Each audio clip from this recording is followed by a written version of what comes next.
pick up their legal fees. If he was still president by now, I think hundreds of Kyle Rittenhouses would have defended themselves against black people, Antifa, and commie liberals.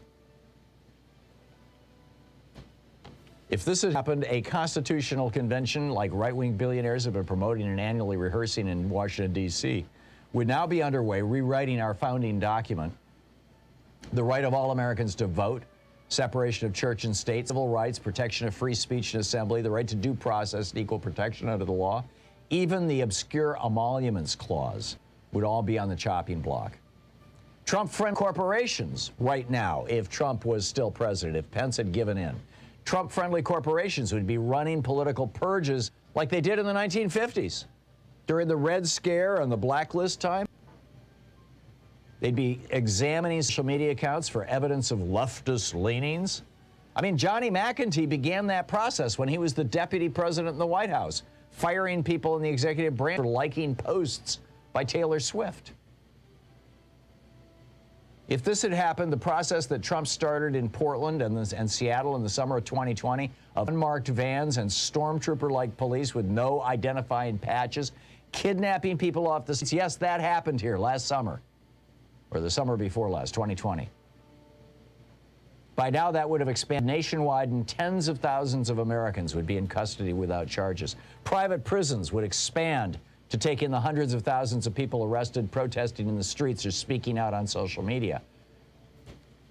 I mean, this is exactly what happened in Germany in 33, 34. And here's the weird part. For most Americans, for the majority of Americans who are not political, who don't speak out about politics, who just do their jobs every day and listen to music when they drive home, for them, life would go on like normal.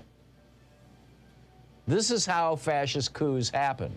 Once the sudden part happens, then everything just becomes normal for people who, you know, this is how it happened in Chile and Russia and Hungary. Oh yeah, life is still fine. I still have my job. A handful of high-profile progressive politicians would have been assassinated or survived assassination attempts. The police and the FBI, however, would have been as clueless about them, about the killers were, as they were about the fact that 10,000 people were massing to seize the U.S. Capitol on January 6th and assassinate the Vice President and the Speaker of the House. The Democratic Party by now would have been labeled the aggressors and subversives by right-wing media, and its ranks would have melted away as quickly as the pro-union parties did in Italy and Germany in the 30s, and Allende's socialists in Chile did in 1973. Abortion would be criminalized, then birth control, then women in business and politics would find themselves under constant attack in the media and the workplace. White male dominance would be back where it was in 1972, when women couldn't legally get an abortion and they had to have their husband's signature to get a credit card. Newsrooms across the country would by now be purged of liberals and running editorials in support of the new patriotism proclaimed by the GOP. You know, half the newspapers in America right now are owned by right-wing hedge funds. And they'd be snapping up the rest of the nation's media like Viktor Orban's oligarch buddies did in Hungary.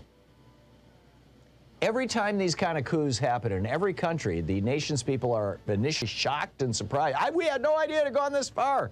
And then it happened. And by the way, that's how it happened with the American Revolutionary War and the Civil War. Gradually, then suddenly. Trump's supporters are openly calling for the end of democracy, for book burnings and public executions of Democratic politicians. Kevin McCarthy won't even punish Paul Gosar for fantasizing about the murder of Alexandria Ocasio-Cortez. The multimillionaire former head of the Carlyle Group, Glenn Youngkin, won an election in Virginia as governor with no platform whatsoever other than lying that white kids were being taught in Virginia schools to be ashamed of the color of their skin. It was a naked racist lie. And the media didn't even call him out about it. And Biden thinks he can cut deals with these people. He thinks he can work his way through it. I'm sorry, he's got to go full Franklin Roosevelt and essentially declare war on them. Franklin Roosevelt said, "They hate me, and I welcome their hatred." This is getting worse and worse, gradually. I'm telling you, in 2020, November, December, January of 2022 and 2024. It's going to get sudden, and we need to get ready. This is Thom Hartmann Program. We'll be back with your calls. Everything goes Friday right after this.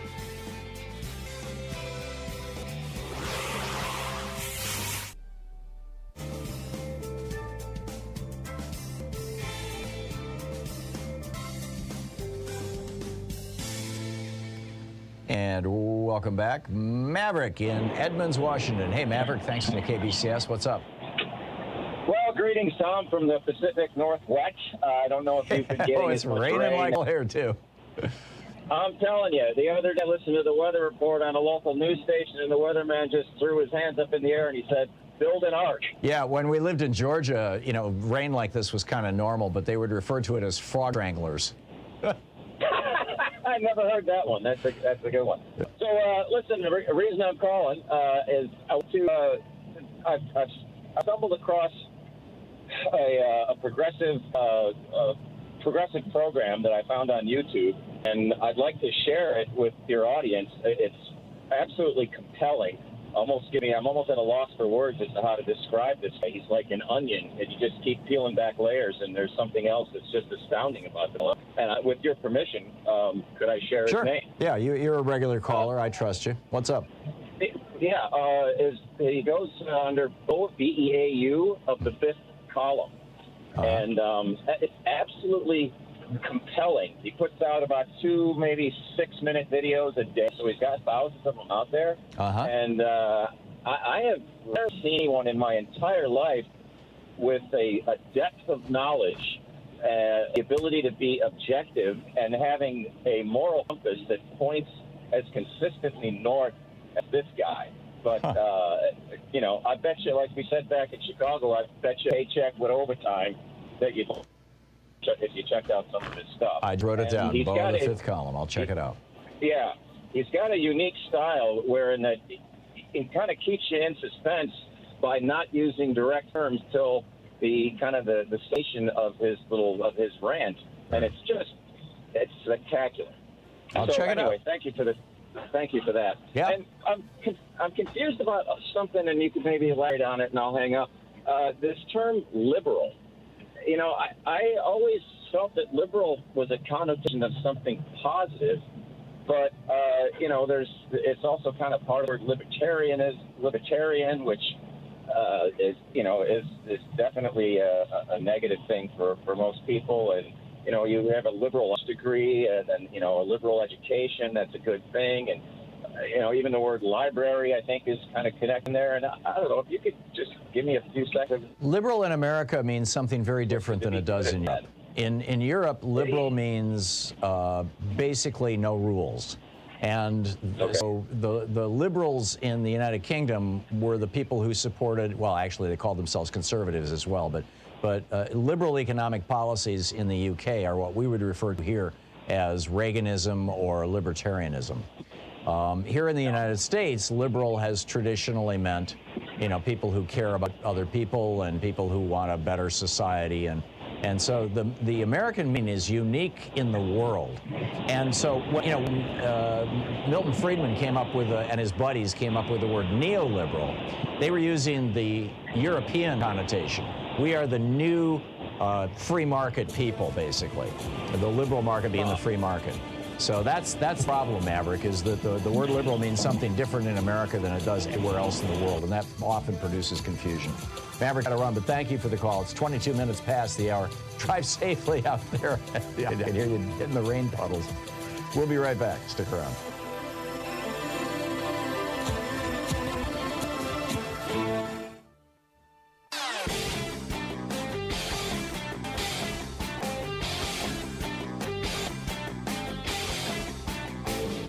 Our 1-hour podcast recap is shown and available wherever fine podcasts, and we have the full 3-hour podcast available over at thomhartmann.com if you want to really sort our program. So we've got a new video up about the Senate Leadership Fund and the Congressional Leadership Fund, the SLF and the CLF. You know, nice, innocent-sounding names, right? Leadership Fund, Senate and Congress, they're Republican super PACs that are taking millions and millions of dollars from fossil fuel and other dirty industries, from right-wing billionaires, recycling that money directly into the campaigns. In fact, in several cases, actually run on-the-ground get-out-vote efforts for Republican members of Congress, running the entire television operation for some of the members of Congress. Lauren Boebert received over $900,000 from the Congressional Leadership Fund that she could take the 3rd District of Colorado. It's an amazing story. They spent $437 million just in the last election. This is poisoning money, poisoning our democracy. It's all over at ThomHartmann.com.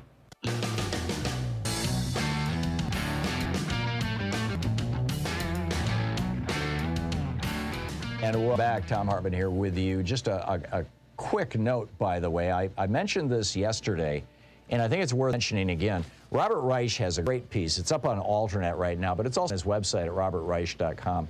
And what he's saying is, yeah, we've got inflation right now. The reason we have inflation is because of corporate consolidation. This is my book, The History of Monopolies. Right? This is what's going on. He gives the example of Procter & Gamble and Kimberly-Clark. He says in April, Procter & Gamble said that they were going to raise their prices on everything from diapers to toilet paper because of rising costs of raw materials. And then he says, baloney. Procter & Gamble is raking in huge profit. In the quarter ending September 30th, after some of its price increases went into effect, it reported a whopping 24.7% profit margin. Oh, and it's $3 billion in the quarter buying back its own stock, which of course raises bonuses for all its executives. Same thing with P&G. A lion's share of the market for diapers is now controlled by just 2 companies, P&G and Kimberly-Clark. PepsiCo, which owns Frito-Lay, Gatorade, Quaker, Tropicana, and other brands, they just announced that they're raising prices at the same time that they recorded $3 billion in operating profits and are going to send $5.8 billion in dividends to shareholders this year. Coca-Cola has increased its profit margins to 28.9%. The reason why inflation is happening right now, I mean, there's multiple reasons for this, but one of the main reasons that inflation is happening right now is that these giant monopolies, you see the same thing with the airlines. There's only 4 major air carriers in the United States. 30 years ago, there were more than a dozen. There is no competition. So when you get into an inflationary environment, these giant companies simply say, hey, you know, we're going to jack the prices. We're going to increase our profits. We're going to pay our executives more. We're going to pass out bigger dividends. We're going to buy back our shares. But we're going to blame it all on inflation. And who gets the blame for it? Joe Biden and the Democrats. And then Joe Manchin gets to come out and lie and say, well, we can't spend more government money because that's producing inflation. Bull.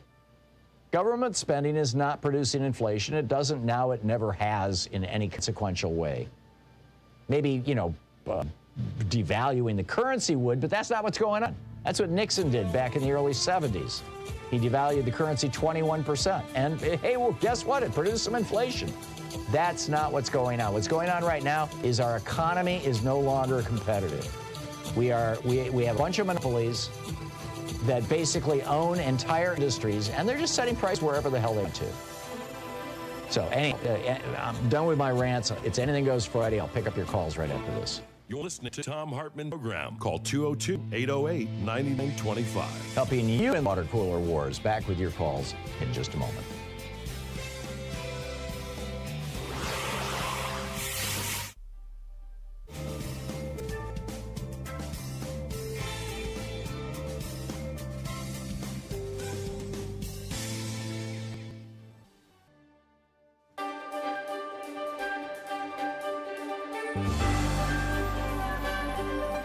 Our book today is Can All Be Feminists? It's a collection of essays edited by Jane Eric Udori. This first chapter, or first essay, is from Charlotte Shane. It's called No Wave Feminism. If you feel like feminism is failing you, you're not alone. I sometimes have the impression that I'm as thoroughly feminist as I'm thoroughly human. The feminism is as intrinsic my contribution to my constitution as my skeleton is to my body. But in my 35 years, I've struggled with or outright rejected feminism on several occasions. First, as an ignorant adolescent, what do women need feminism for if they already got the vote? Then, as a sex worker who saw how regularly and even gleefully feminists stoked the public's long-standing antipathy toward professionally sexual women. And now again, as I'm moving even further into the far left, who cannot abide the forms of feminism that embrace and are implicit with the worst aspects of liberalism.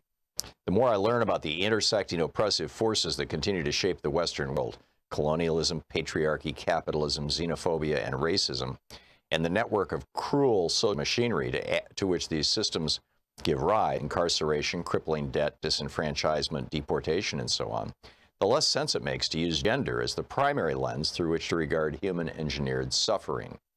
Feminism doesn't feel like the sharpest weapon to wield against white supremacy or border policing, for instance, or even the best tool with which to approach basic civic concerns like vibrant schools.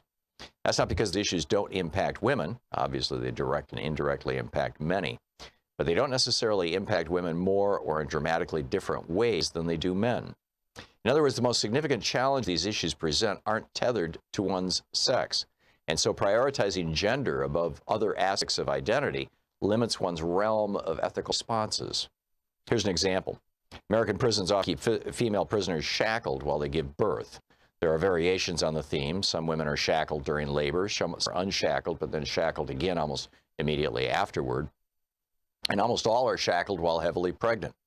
There's some variation of what shackling entails, too.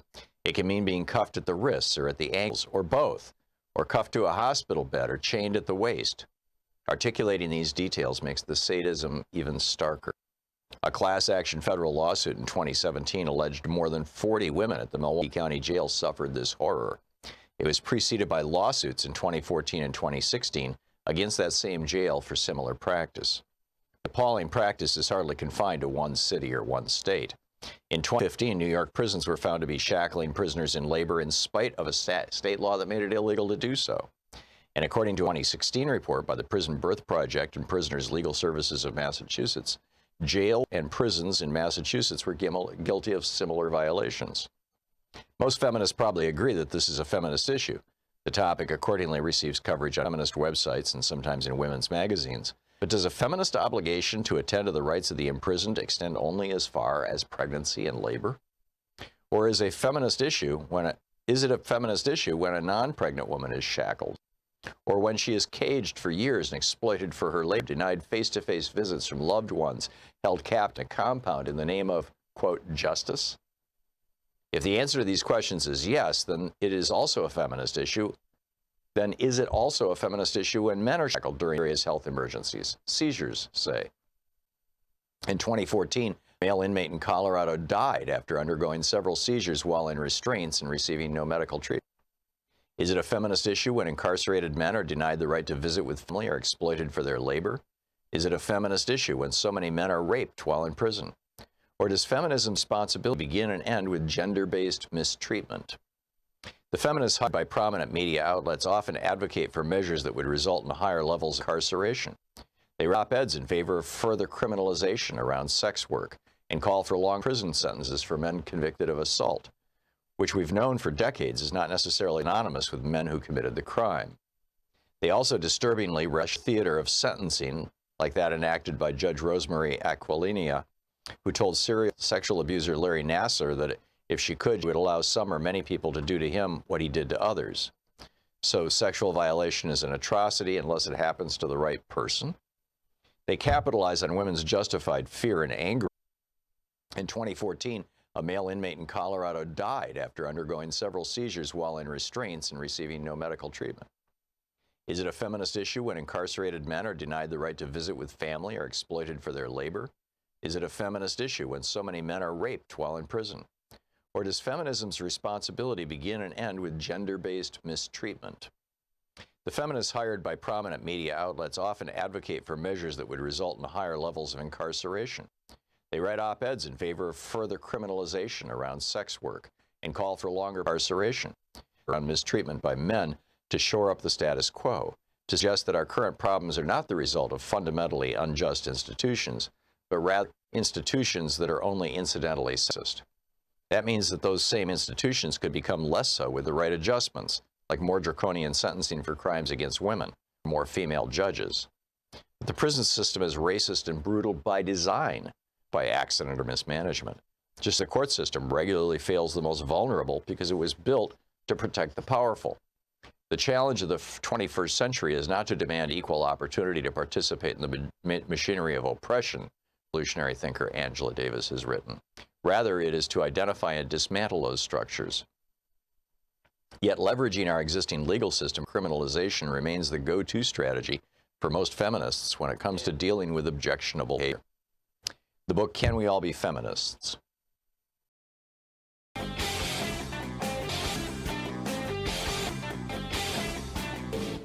Hey, thanks so much for sharing our program and for reaching out to our station's sponsors and letting them know that you're listening. It really means a lot to us.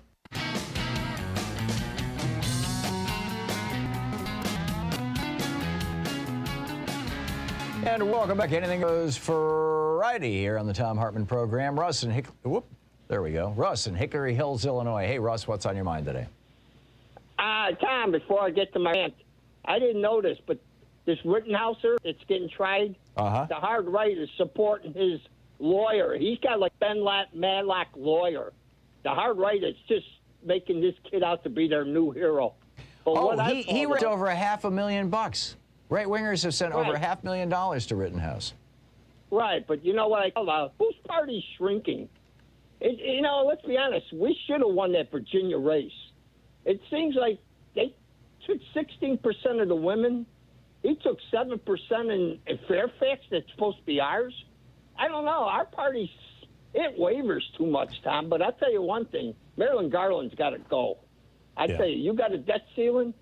Democrats should say he goes or the debt ceiling goes. Because Bannon's in jail by now. Yeah, I agree. That's what I'm hearing. I don't know about you. Is our party shrinking or is their party shrinking? Because it's hard to believe it's their party. I think that what we're watching is a fascist takeover of the United States, and I think that the response to it from the Biden administration has been very, very weak, which means that the probabilities or the possibility of their actually accomplishing a fascist takeover of this country after the 2020 election, presumably, possibly after the 2022 election, grows every day. And I'm with you, Russ. I share your outrage. Thank you very much for the call. John in Oshkosh, Wisconsin. Hey, John, what's up? Mike, can you hear me? I can. What's on your mind? We spent how much are we going to spend this infrastructure bill again? It's in the neighborhood of $1 trillion over 10 years. Okay. About $100 billion a year. Every time it's announced, it's always like, it was started at 3.5. Oh, you're talking about the Build Back Better bill. I thought you meant the BIF, the Bipartisan Infrastructure Framework. If you're talking about the bipartisan bill, it's I think it's whittled down now to $1 trillion over 10 years. Yeah, both of them we have a price over 10 years. Right.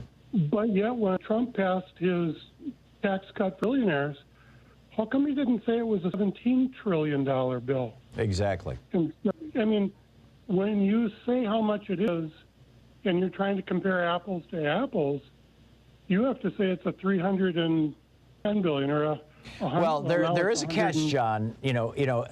Both the Reagan tax cuts and the George W. Bush tax cuts, which were both massive, were sold as here's the tax cut for this year. And over time, I would argue that the Reagan tax cut has added, at least $10 trillion to our budget deficit. And the Bush tax cut, I think you could fairly clearly document, has added at least $3 or $4 trillion to our budget deficit.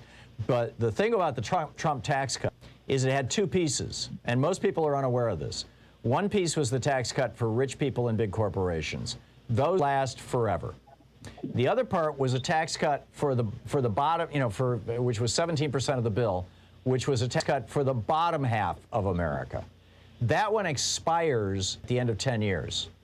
So if you're doing the math on the Trump tax cut, its impact over time, over a couple of decades is going to be less because the taxes on, in fact, some of those tax breaks have already expired. The taxes on working people are going to go back up as a result of the Trump tax cut, but the taxes on rich people and billionaires are going to stay down. So when we compare the two or just announce the two, why aren't people saying, okay, the Build Back Better plan is only $350 billion a year? I've never heard that. I know. We've talked about this on the program. The Democratic messaging sucks, and Republican messaging is really, really good. They've got some of the, some really good messaging people. Folks like Frank Luntz and some, big ad agencies and whatnot like that. But the tax, the Trump tax cuts, it wasn't $7 trillion over 10 years. It was probably more like $10 trillion because the tax breaks for middle income people and low income people will expire, and some of them already have. John, thanks for the call. Morris in Long Beach, California. Hey, Morris, what's on your mind today? God has called for a Baptist preacher. God has called for a Baptist preacher from the Church of American Democracy. We're going to call out the insurrectionists by name, and they're going to recuse themselves from American government. They will not destroy the city on the hill that God has ordained for America to see. They will be hung, shot, and jailed. God bless America. See, that's the kind of spirit we need on the left side, Reverend, because that's they got.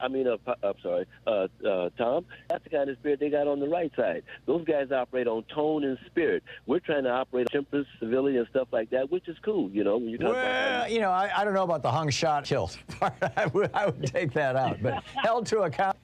Put in jail or just marginalized politically. Yeah.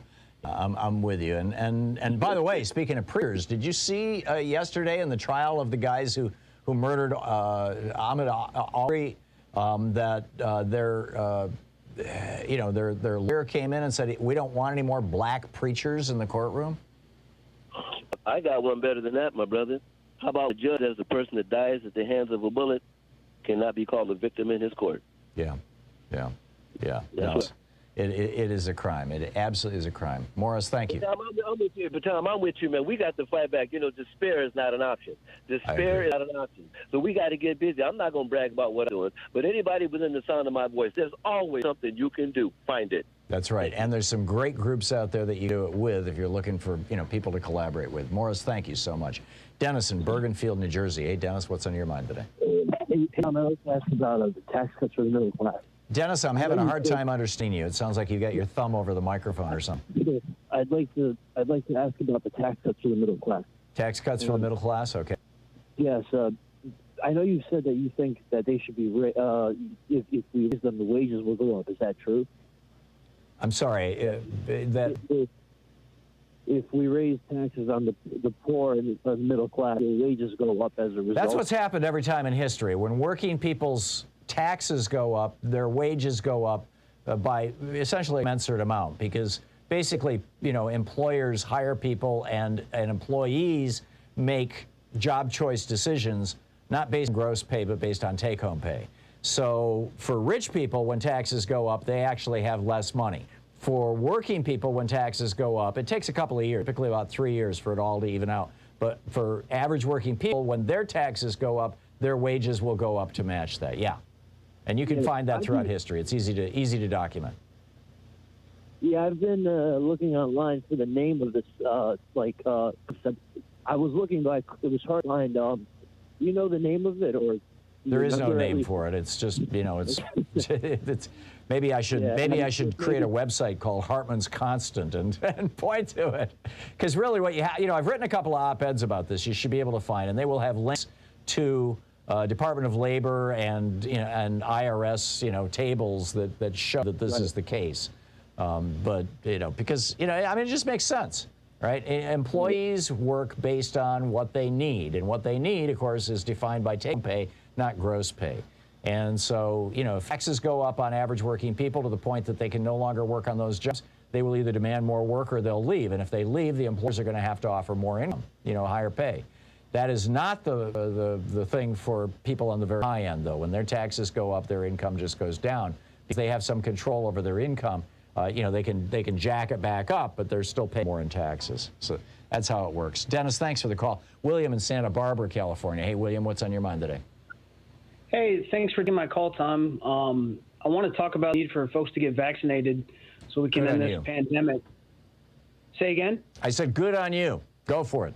Cheers. Let's look at Alabama, folks. Last year, October, the highest 7-day average for deaths was 19. This October, 67. Louisiana, their highest 7-day average last year was 16 in October. This year, October, was 35. In California, our 7-day average today is 82 deaths. Last year on this day, we averaged 42 deaths. Right, and in California, by the way, there was a great piece, I think it was in the Times yesterday, maybe the Washington Post. I read both of them. And pointed out that almost all of that increase, there is a slight increase happening in Los Angeles County, but not so much. The biggest increase is happening in the Central Valley and I think it's called the Imperial Valley, basically the right-wing territories of California where they have lower vaccination rates. And we're seeing the same thing here in Oregon. The red counties, the counties that voted for Trump, their hospitals are full and they're overwhelmed. Here in Portland, you know, in Multnomah County, the blue county, 1 million people, we're in good shape, relatively speaking. And like if we look at Vermont, for example, Vermont in October of last year had maybe 1 or 0 deaths, and then this year in October they had 46. Yeah, and again, I lived in Vermont 10 years. You've got two cities, Montpelier and Burlington, that are doing really well. They got really high vaccination levels, but the rest of the state is bright red. You know, it's a very, very rural it's the state. most vaccinated state in the country, and then Singapore has over 80% vaccinated, 2-person limit on gatherings, and they all wear masks. They had over 300 deaths from COVID in October this year compared to 1 in October of last year. Yeah, this is a demonstration of how much more ferocious the Delta variant is, number one. And I think, frankly, William, I think it's that also that the immunity that you get for vaccination appears to be waning substantially after about 6 months.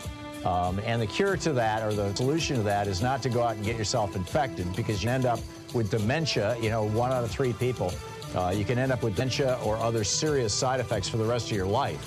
The cure is to have the government giving people regular boosters. I think we're going to end up with a shot every 6 months. And Pfizer presented this case this week to the FDA. You're listening to Thom Hartmann. Visit thomhartmann.com for audio and video archive. Therefore, next week, I am fully expecting that, at least with the Pfizer vaccine, you're going to see that the government is going to authorize either next week or the week after for everyone to get boosters.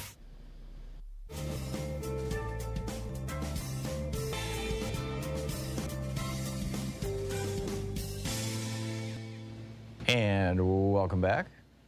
Lynn in St. Paul, Minnesota. Hey, Lynn, thanks for watching us on Free Speech. What's up? Hi, Tom. I believe that your definition or your representation of corporate versus progressive candidates and politicians is not fair. And for me, Hillary was my candidate. I watched her help organize the women's conference in Beijing, and from that, multiple wonderful things came out of that, including girls achieving parity with boys in elementary school throughout the global South. And she continued that all through her career. She went to, she developed, she found the women who were working on microeconomy, and they were able to educate their children. And she found people who had developed a whole new way of fueling their to cook their food, and they did that themselves. Poor women, because they had to keep themselves from dying over that when they were cooking the food on the charcoal. But in addition to that, the issue of guns, that was never dealt with. Bernie had a terrible record on that. I don't expect Bernie to fight it himself, but I expect his followers to be able to see when he is not addressing the issues that he should. Bernie came out and said this year that he was a millionaire and that he owned 3 houses. It's because he sold a book and one of the houses he inherited. And, I really don't want to relitigate the Hillary versus Bernie wars, but, or the primaries, basically. But number one, Hillary Clinton has done a hell of a lot of good in her life. I'm not saying that Democrats who take large quantities of money from big corporations or major industries are evil or terrible people. What I'm saying is they are unlikely to disrupt those industries. And I'm not saying that Bernie Sanders is pure as the driven soul. I mean, he represents Vermont, which is a rural county or a rural state where there are a lot of guns. And so he had always basically taken the position, hey, my state has, it doesn't have a major city in it like New York City. We don't have that gun violence problem. And so I'm going to vote the interests of my state. I think he's somewhat changed his position on that. But Hillary Clinton did a lot of great stuff. She will not, and no Democrat who is, you know, a neoliberal Democrat principally funded by large corporations will not take on corporate power. They're not going to take on the big insurance company. They're not going to take on the big drug companies. They're not going to take on the big oil companies. They're not going to take on the big oil companies. You won't find that, by and large, in her political record. But she's done a lot of really good stuff. I'll give you that. Okay. Yes. And my issues in the 2016 election were mental illness. My kid was in Iraq for, came back, he was unemployed for 19 months. There's a huge genetic thing that goes through my family. I was afraid that he was going to commit suicide. He said Lynn, I'm so sorry to hear that. Lynn, I'm sorry we're out of time, but I'm so sorry. Thank you for the call.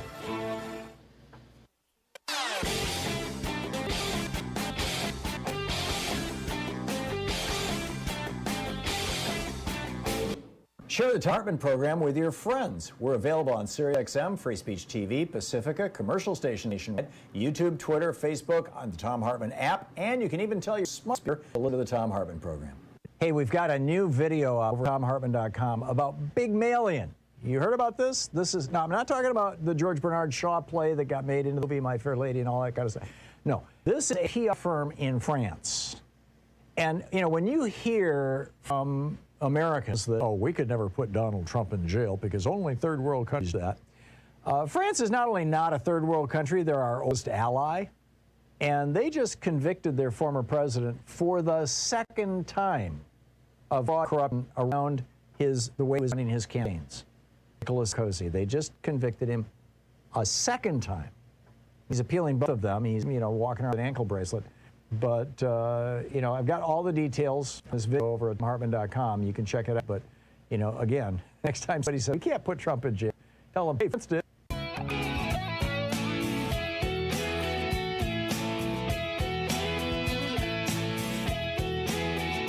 Thing goes Friday. Joe in Albuquerque, New Mexico. Hey, what's on your mind today? Hey, Tom, how's it going? Good. I just want to quickly relay my story regarding inflation. We're building a home here in Albuquerque, and since we started, we're about a year and 5 months, and we're behind. And the thing is that when we started framing, fortunately for us, we only incurred a $43,000 increase in lumber. That's before it spiked up in March. Right. And then it just seems like we've been experiencing delays after delays after delays, even with regards to the approval process by the power company that delayed us 3 months, by the county and city, which delayed us out another month and a half, and so on. Joe, while we're waiting, prices are going up. Yeah, I want to say the banks. I'm sorry? We are now having to modify our loan because all these delays were beyond our control, weather included. And now the banks want to charge us 1.5% to extend our construction loan, which, you know, equates like around $10,000. But, you know, we're already over budget $100,000 just because of the increase in materials. Right. And you know why that's happening, Joe? Pardon? Do you know why this is happening? Well, in terms of new construction and home prices and all the cost of stuff that you have to maintain your home with, I believe it's the mortgage interest rate needs to go up. Yeah, but the reason this is happening is because you had hundreds of thousands of homes that were damaged in Texas when you had that bomb cyclone that froze the whole state. And, people's pipes froze all over.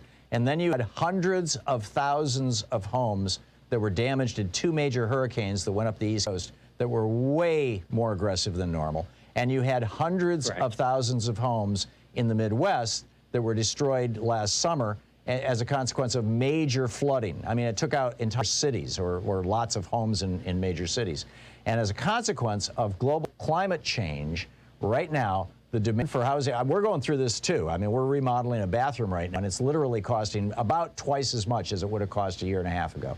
And the reason that construction materials are through the roof, everything from, you know, copper wiring to conduit, sheetrock to 2x4s, all that stuff, the reason those prices are exploding is because we've had so many weather-related incidents in the last 24 months, in particular, the last 2 years, that have been caused by global warming that, you know, people are having to rebuild their house. They're having to repair their house. You've got forest fires on the West Coast that have wiped out tens of thousands of homes. You know, not just even paint's going up. Yep. Paint, you have to have paint. You got to paint a house if you fix it.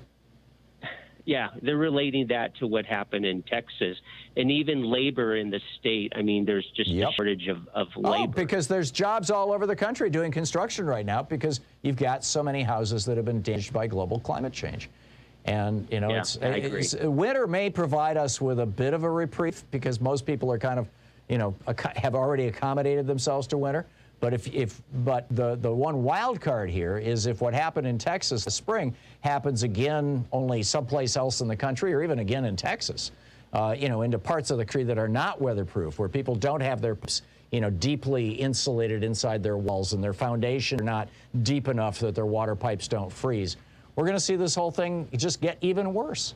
And then to compound that, so much of the cereal is coming from China. We're literally shipping trees to China. They're shipping 2x4s back to us. But wasn't lumber an issue with the tariffs and us getting our lumber from Canada as well? I don't recall.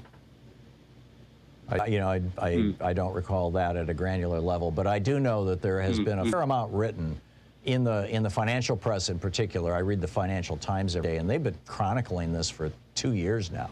Every time there's one of these, you know, major disasters that wipes out tens or hundreds of thousands of homes, you know, there'll be an article in the Financial Times about how you expect to see the prices go up. And of course, they're writing it for all the people who are speculating on futures, right? So buy lumber futures, buy sheetrock futures, buy copper pipe futures. The thing with futures, though, like my builder couldn't. I mean, we. Oh, he can't put them in advance because he's just a builder. No. But you've got people, you know, on the Chicago Mercantile Exchange who are buying and selling this kind of stuff, you know, $100 million at a time worth. They don't even take possession of it. They're just making money on it. And that's adding to the price, by the way. But the main cause here, what you're seeing, Joe, is climate change. And it's whacking all of us. It's whacking anybody who wants to fix their home, anybody who wants to buy a home, anybody who wants to build a home. And I'm sorry to hear it. And yeah, the banks, of course, are going to exploit it as much as they can. But this is not a problem that originated with the bank. It originated with too much carbon in the atmosphere. Joe, I got to run, but thanks for the call. You're listening to Thom Hartmann.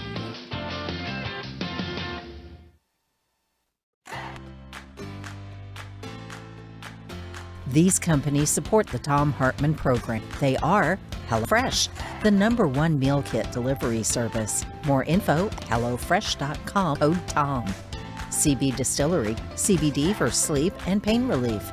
More info is available at cbdistillery.com, code TOM. Ground News, a well-rounded perspective for news readers. More info at ground.news/TOM. Angie, for any project on your to-do list. For info at Angie.com. Dinovite, a whole food supplement for your pet's immune system. More info at Dinovite.com. And ExpressVPN, the VPN that just works. More information at expressvpn.com/Tom.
Our book today is Jailbreak Out of History by Butch Lee. This is from the first chapter, Jailbreak Out of History, Harriet. Focus on Amazon, about why we deal with real women as myths. Girls never really existed. Yet and again, all are around us, and that we can't bring ourselves to see, because seen through white men's eyes about non-vision of ourselves. So let's deal with the real Amazon. Think about Harriet Tubman. Take 6 months. Take a year and think. Break it on down. What does it mean to be the most famous new African woman in U.S. history? What does it mean to be stuck in that lie? What's the meaning of being famous while being hidden and disfigured and dissed? Let's jailbreak Harriet Tubman out of white history and place her in Amazon and New African, her story, her people's story. Harriet Tubman's life is a live weapon placed in our minds, showing us what it means to be an Amazon, which is what capitalist patriarchy has forbidden us to touch on it for so long. In this, for the first time, we can see Amazons as a future force in a clash of peoples and nations, not as myths, but as players in the whole difficult course of world politics. We can also appreciate the bittersweet tang of reality as the peeling away of layers of propaganda and disfigurement which have hidden Harriet from us exposes how much we assume and how little we have known. New African women have already pointed out the significant pattern of Harriet exclusion. Cultural critic Bell Hooks said recently, if we could recover Ida B. Wells and Harriet Tubman to the extent that we've recovered, say, Zora Neale Hurston, I think that's an important contrast because people want to bury that revolutionary black female history.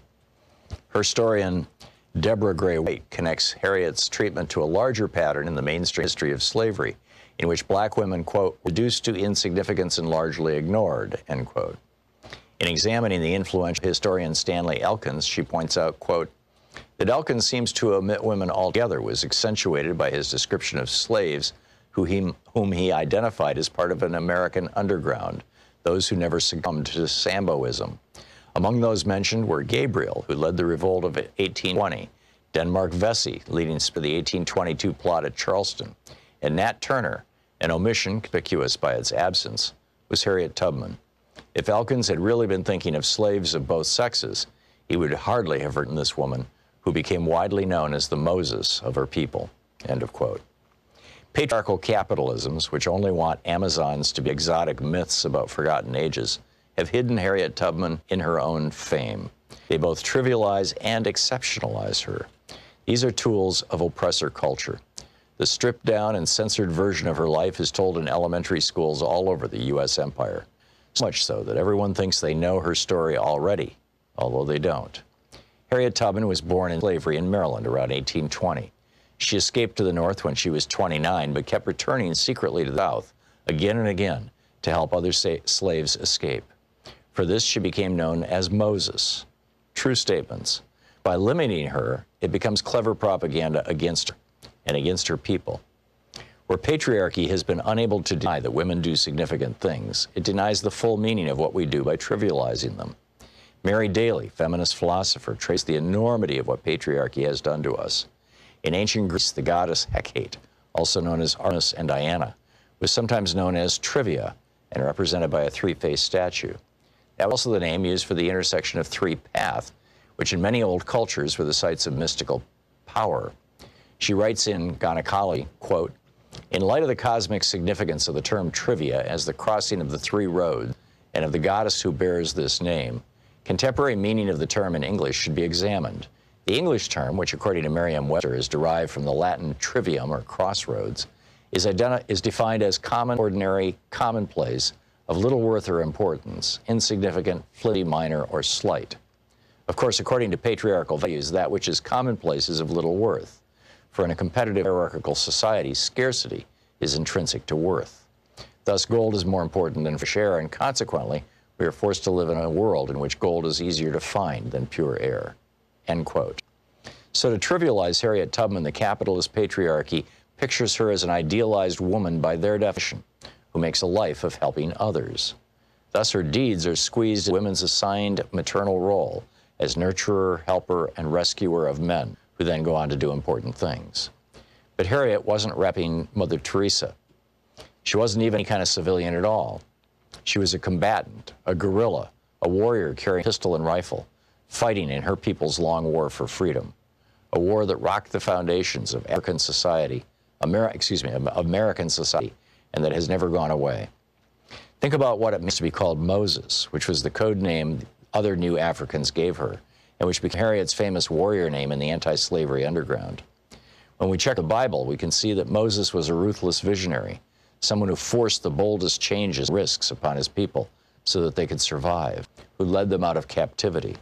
To put it simply, Moses was a leader in a time of war. So too was Harriet Tubman. The book, Jailbreak Out of History by Butch Lee.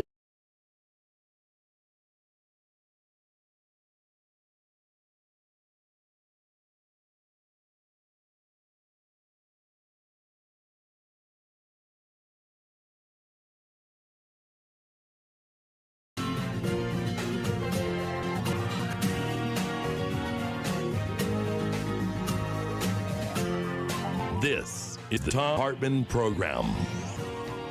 Welcome back. Thom Hartmann here with you. Boy, this is just an amazing story making the rounds. It's all over the media. Joe Scarborough did a piece on it this morning on Joe. It's being picked up here, there, and everywhere.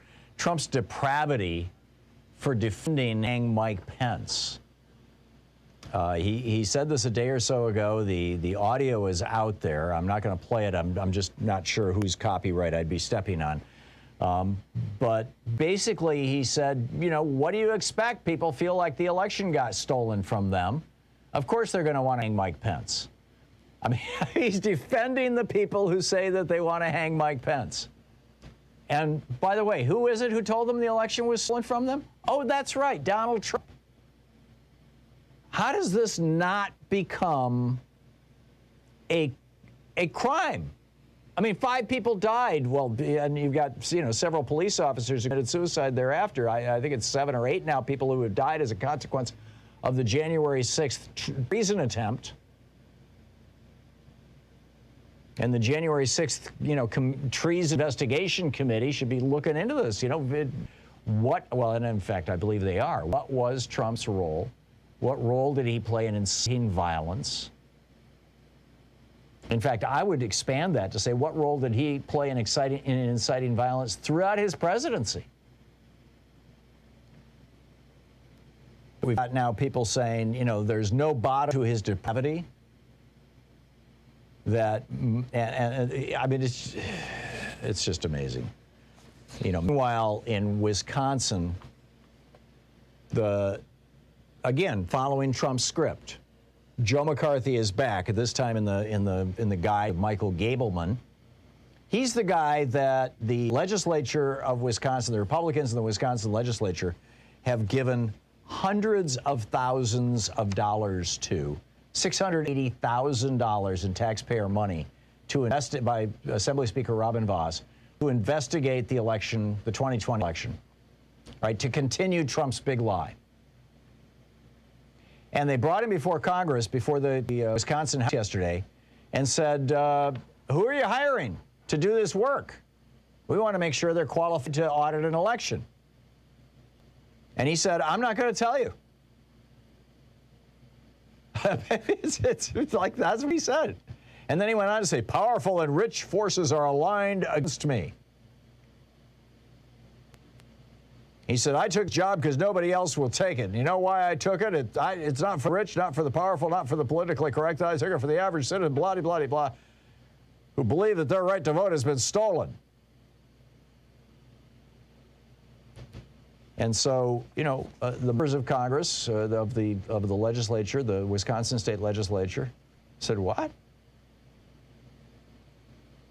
Emerson is one of the, one of the members of Congress in Wisconsin said, I want faith in your investigation, and in order to do that, I need you to share with me and with the taxpayers of Wisconsin, who is digging into this stuff? Who's asking the questions? How are you getting results?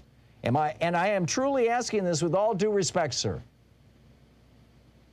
And Gableman smiles and leans back and says, well, I'd love to drop by sometime soon and have a cup of coffee. In other words, I'm not telling.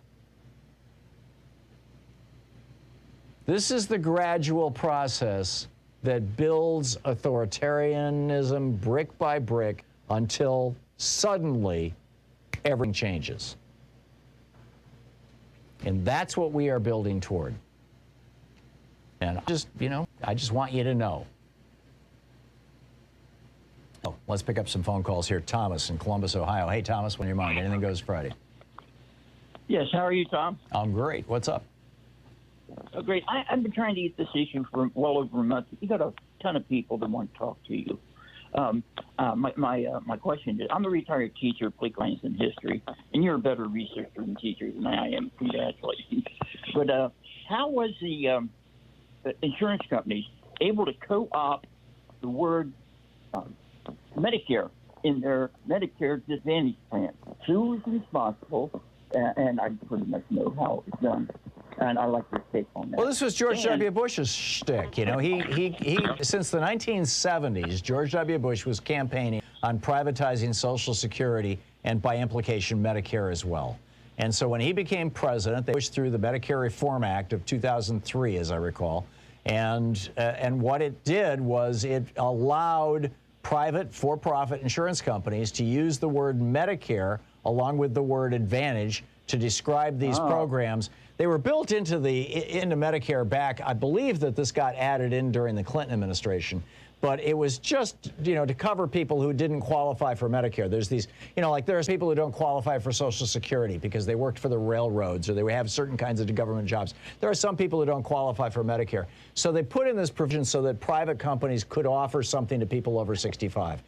Bush then in 2003 turned this into an industry, which is where it is now. And now 40% of Americans have these private health insurance plans that they think are Medicare, but aren't. Yes, I was unaware of that. So the same goes to Bush. However, you blame Congress for allowing it to continue. Oh, of course. Of course. It was largely the Republicans in Congress who pushed this through. But there was no shortage of Democrats who were taking money from the big insurance companies who were also signing off on it. I doubt there were any members of the Progressive Caucus. I'd have to go back and look at the vote. But the Progressive Caucus back in 2003 was, a third the size of what it is right now, maybe a fifth the size of what it is right now. But this was, the initiative was led by the big insurance companies via the Republican Party and George W. Bush. Thomas, thank you for the call, and I'm glad you finally made it through. Hope you can again. Robin in Boulder, Colorado. Hey, Robin, what's on your mind today? More Medicare. I just thought I'd share this with you. I get a cheap prescription filled twice a year at my local Safeway pharmacy, and I recently got a letter from Safeway corporate office, I guess. Dear Robin, da-da-da-da-da, and it talks about Medicare Advantage plans. Right. I was so put off by this letter because I thought, okay, first of all, why are they sharing this kind of information? And in the letter, it says, if you call, ask eHealth, which you can get about Medicare Advantage plans that bundle your Medicare benefits together into a single policy, which may include extra benefits. They talk about doctor visits, hospital stays, dental care, eyeglasses, the whole 9 yards. And I just thought, wow. And they said, and here's your personal code to get started. Right, so they can get their commission paid to them. I was so put off by this. And just thought I would let listeners know that if they're getting their prescriptions filled through Safeway and they're on Medicare, Safeway seems to be in cahoots with one of these Advantage plans, which I find very off-putting. Makes me want to change pharmacies. And not only that, but talk about Medicare Advantage, which is handled through for-profit insurance companies. That begs the question, if you decide to opt for one of them and then you're not happy with it and then you wait for the enrollment period to start up again in the fall and you want to switch to Medicare, will you be able to without being penalized? Because Medicare, traditional Medicare, has a policy that unless you have what's called creditable insurance through your employer, if you decide that you want to stay on it after 65 without being penalized, is getting into an Advantage plan. Would that be considered creditable insurance if you decide to drop it and you want to go with traditional Medicare? Does anybody know? Yes. If you have a Medicare Advantage plan, you can go back to Medicare. during that period. Here's the catch, though, Robin.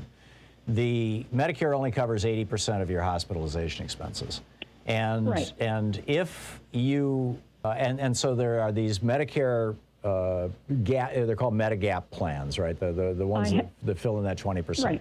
Right. And I have one. Right. Those Medigap plans cannot turn you down when you first sign up for Medicare 65.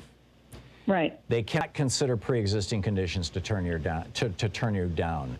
However, if you go on a Medicare Advantage plan and you develop pre-existing conditions over the following year or two, and there's a time period in there, and I'm frankly not sure exactly what it is. These are good questions for like Alex Lawson at Social Security Works. They know. I mean, SocialSecurityWorks.org. You can probably find all this information in detail. But basically, the concept is that if you develop pre-existing conditions, or if you start getting really sick after 65 on Medicare Advantage, and you try to dump Medicare Advantage because they're making you jump through all the hoops and pre-approve everything and saying, you know, that's out of network and you're going to have to pay $10,000 or whatever, and you go back to regular Medicare, at that point, the Medigap plans, which also come from the big insurance companies, but are heavily regulated, those Medigap plans can refuse to cover you. Right. And when I got my Medigap plan, I've been very happy with it. But of course, like everything else, you know, premiums keep going up every year. But I've been on Medicare 2 years now, and during my 2 years, I was diagnosed with a pre-existing condition, and I'm kind of stuck with the one that I have now until I go several years without any more, claims. So I can probably change plans, but it just bothers me to think what my Medigap monthly premium is going to be 3 or 4 years down the road because I'm in a position where I can't switch. I don't think they can raise them based on your condition. The Medigap plans they would have to do it for everybody, not just you. Oh, yeah. I mean, they send out a general notice every year saying, thank you for staying with da-da-da-da, and this will be your new premium and everything. And but right now, I have to say I like it because I've had 3 surgeries within the last year, and boy, that Medigap plan kicked in where Medicare left off. Oh, and yeah. I'm very pleased. I had this experience. I had prostate surgery, I had back surgery, and in both cases, everything was covered. I mean, this is all Medicare and Medigap policy. But had it been Medicare Advantage, it would have been, oh, well, you can't go to that doctor. Oh, that anesthesiologist, he's not in our network. You owe us $10,000. It's wild. Robin, thank you for the call. And thank you for contributing to the ongoing education of America, this scam. Thank you, Robin. This is the Thom Hartmann Program. 18 minutes past the hour, back with more of your calls on Anything Goes Friday right after this. Stick around.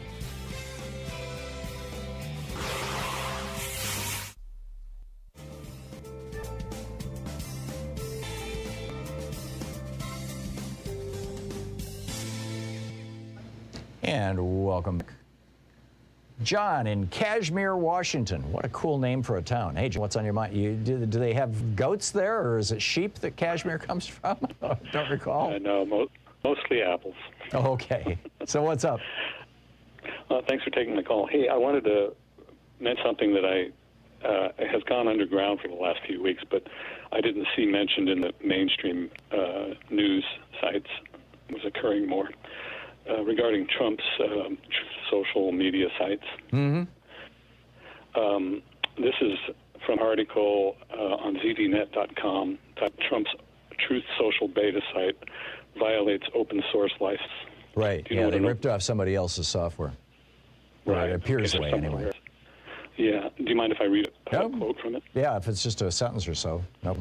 Well, it's more than a sentence, but it'll cover it pretty quickly. Early evidence strongly supports that Trump's group has publicly launched a so-called test site of their Truth Social product based on the GPL Mastodon software platform. Many users were able to create accounts and use it briefly. However, when you put any site on the Internet licensed under this license, it requires that you provide to every user an opportunity to receive the entire corresponding source for the website based on that code. That's the whole definition of open source. This was open source software, wasn't it? Yeah, it is. And what I find a number of things about this fact that really isn't getting covered much. Interesting. If you remember back during Trump rallies, how often he appropriated musicians' software or musicians' music to promote his rallies. And then just ignored lawsuits and demands that he stop, And here he's supposedly basing his multimedia empire on a software it doesn't own and didn't license. And didn't license. And another brief quote from this article: Trump Group is to immediately make the corresponding source available to all who use the site while it was live. If they fail to do this within 30 days, their rights and permissions in the software are automatically and permanently terminated. So he's out there fleecing people. Apparently, happily got $50,000 from Marjorie Taylor Greene for this, but he doesn't own the software. I don't believe there's a talent in the right-wing conservative sphere to be that creative anyway to start with. Oh, it's amazing. He's got 40 million people on his email list. I got 3 begging fundraisers for Donald Trump this morning before we went on the air, just in the couple hours before we went on the air. One from Don Jr., one from Trump himself telling me I'd won an award, I'd won a prize, and one from, I'd have to go back and look. I think it might have been Kimberly Guilfoyle, but they're all the same thing. We want to know your opinion. Or, hey, one was a pitch for a Christmas ornament. You can get a Trump Christmas ornament for only $75. Oh, boy. Yeah. It's probably at the cardboard that you hang. It's what it looked like, because it's a picture of Trump's face in a little tree, like the things that you hang on your mirror in your car. That article is on ZDNet. It's by Stephen Von Nichols. Okay, great. Thank you, John. Thank you very much. It's just, a scam a minute. That's been Donald Trump's entire career. Oh, hey, we can make some money on steaks. Let's do steaks. Vodka. Let's do vodka. Well, winery. Let's do wine. Most have failed. How do you lose money running a casino, for example? Well, I figured out a way to do it.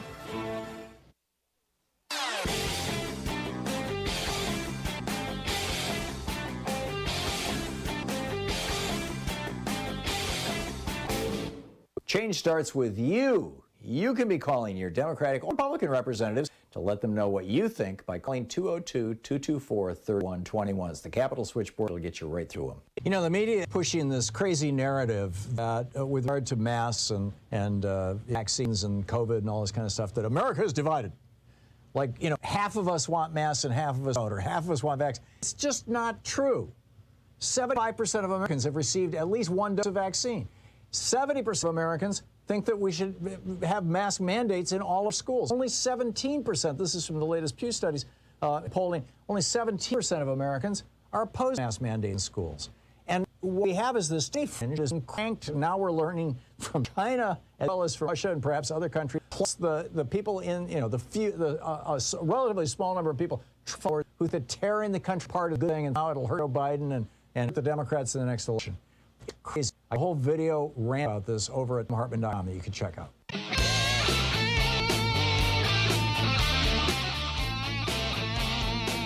The story I wanted to flag for you.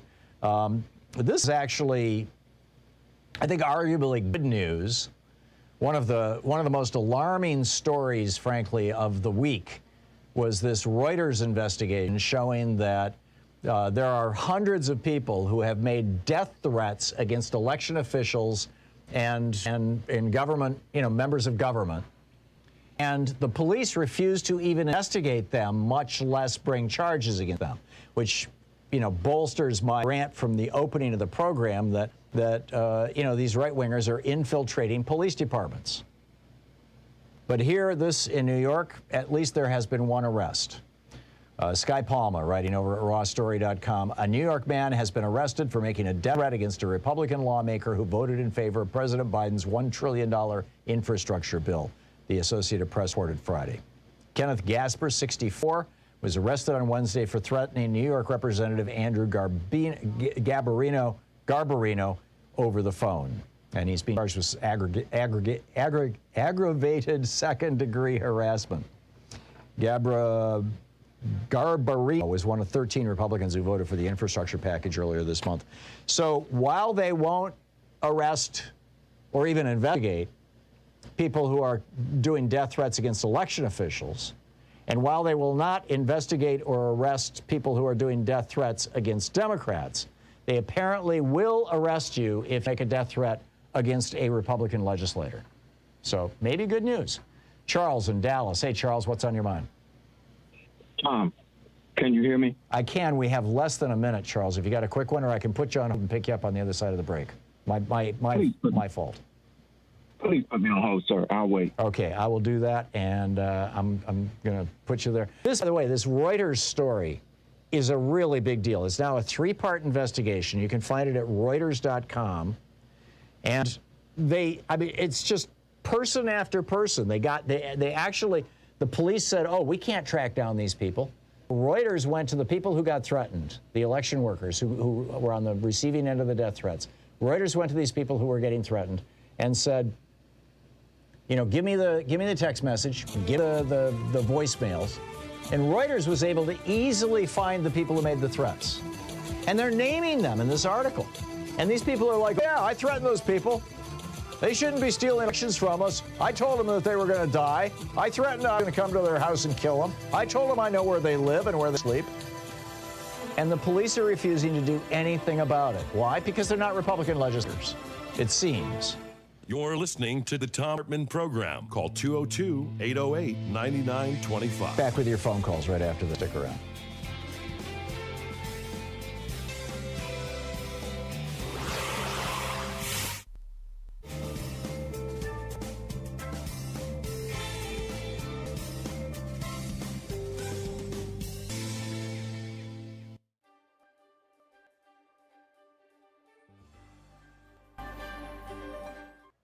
Our book today is The End of the Myth, From the Frontier to the Border Wall in the Mind of America, Greg Grandin. And this is from Chapter 1, titled All That Space. The British colonies in America were conceived in expansion. America was aspiration, an errand, and an obligation born out of violent Christian schism and Europe's interminable religious and imperial conflicts. Depending on the intricacies of their particular interpretations of Revelation, the Protestants who settled England might have understood flight across the Atlantic as a way of escaping European war, or they might have seen migration as a chance to open a new front and win those wars on a new soil. Here in the 1600s, the eschatological nebula of the New World was the first paradoxical image of America as simultaneously pristine and despoiled, empty and at the same time filled with primitives begging for deliverance. Subordinated to Catholic Spain, which had conquered its part of the Americas a century earlier and stood as the great obstacle to Reformation England's rise as a world power. All yell and cry with one voice, Libertia, Libertia, Richard Hakluyt, a clergyman and court minister, wrote in the late 1500s, hope he'd convince investors and his queen to establish an American colony. As Puritan society frayed under the harsh conditions of settler life, the frontier threatened and beckoned. The dark woods were filled with witches, and they were witchy, inviting hither. The forest was the place where the community could be redeemed and given new purpose, a chance to once again start anew, or it could be a place of more sorrows, wilderness sorrows, as 2 early Puritan patriarchs describe hardships that awaited those who ventured into uncharted territory, where whatever solidarity existed would be smashed into atoms as settlers scattered to escape the rule of the clergy. People are ready to run wild into the woods again and to be as heathenish as ever, warned Increase Mather. Exceptions could be, often in the same sermon, held up as the cause of and the solution to the difficulties of establishing Christian communities. Either way, Native Americans had to get out of the way. They could die. They waste, they molder away, they disappear, said one Puritan chronicler of indigenous people who had succumbed to European pestilence years before the arrival of Mayflower in 1620, thus clearing the earth for the establishment of the Massachusetts Bay Colony. God made way for his people by removing the heathen and planting them in the ground, said another observer. They could be murdered. The holy terror unleashed by the Puritans was, according to the historian Bernard Bailyn, driven by fears of what could happen to civilized people in an unimaginable wilderness and fears of racial conflicts in which God's children were fated to struggle with pitiless agents of Satan, pagan antichrist swarming in the world around them. Survivors could be enslaved.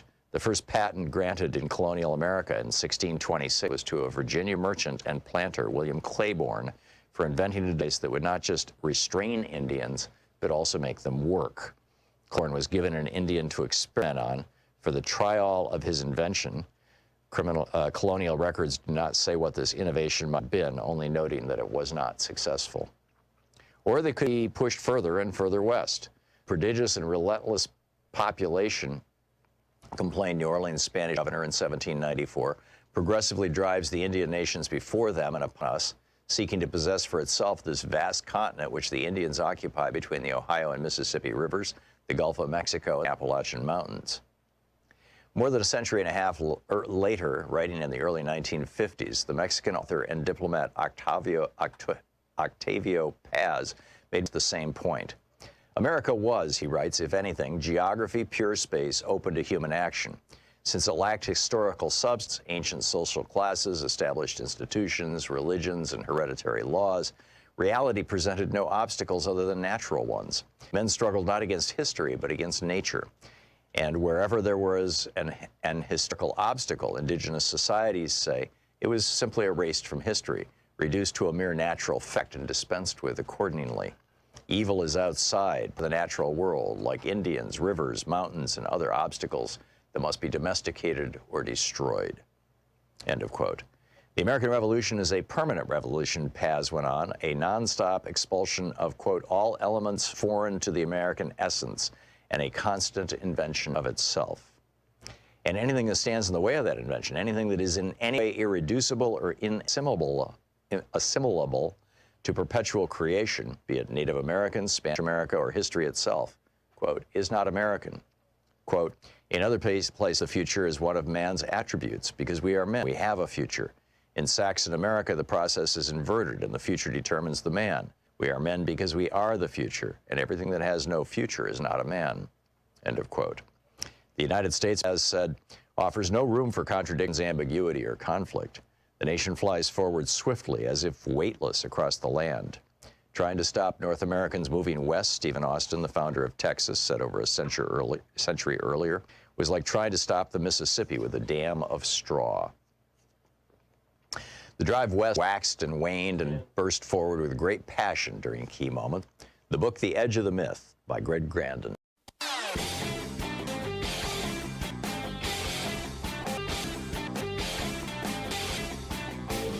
Missed my opening rant today? It's usually published over at HartmannReport.com, where you can read it and share it with your friends for free. Check it out, HartmannReport.com. For this week's special video, for the supporters of our program that we put up over at ThomHartmann.com, I stepped into the Wayne, and it's really remarkable when you go back over what President Obama accomplished, and Democrats in the House of Representatives and in the Senate, what they accomplished between 2008 and 2010 when they controlled Congress and the White House, versus everything that the Republicans blocked.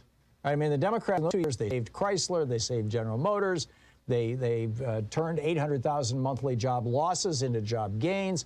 They increased spending and education spending, decreased the cost of student loans, all kinds of great stuff. But then when the Republicans took over, blocked a veterans job bill, they blocked Wall Street reform, they blocked immigration reform, they blocked political ad disclosure. And this is just a little tip of the iceberg. You can see the whole video at ThomHartmann.com.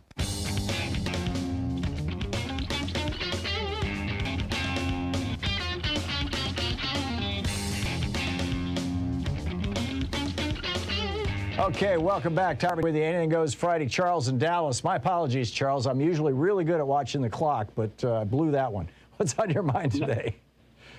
Listen, you're the only talk show host I know in America that the opposition point of view and them at the front of the line. I don't know anybody else who does that. Rush Limbaugh never did that, and many other conservatives, they would never do that. Plus, they can't defend their arguments. Exactly. Great minds think alike.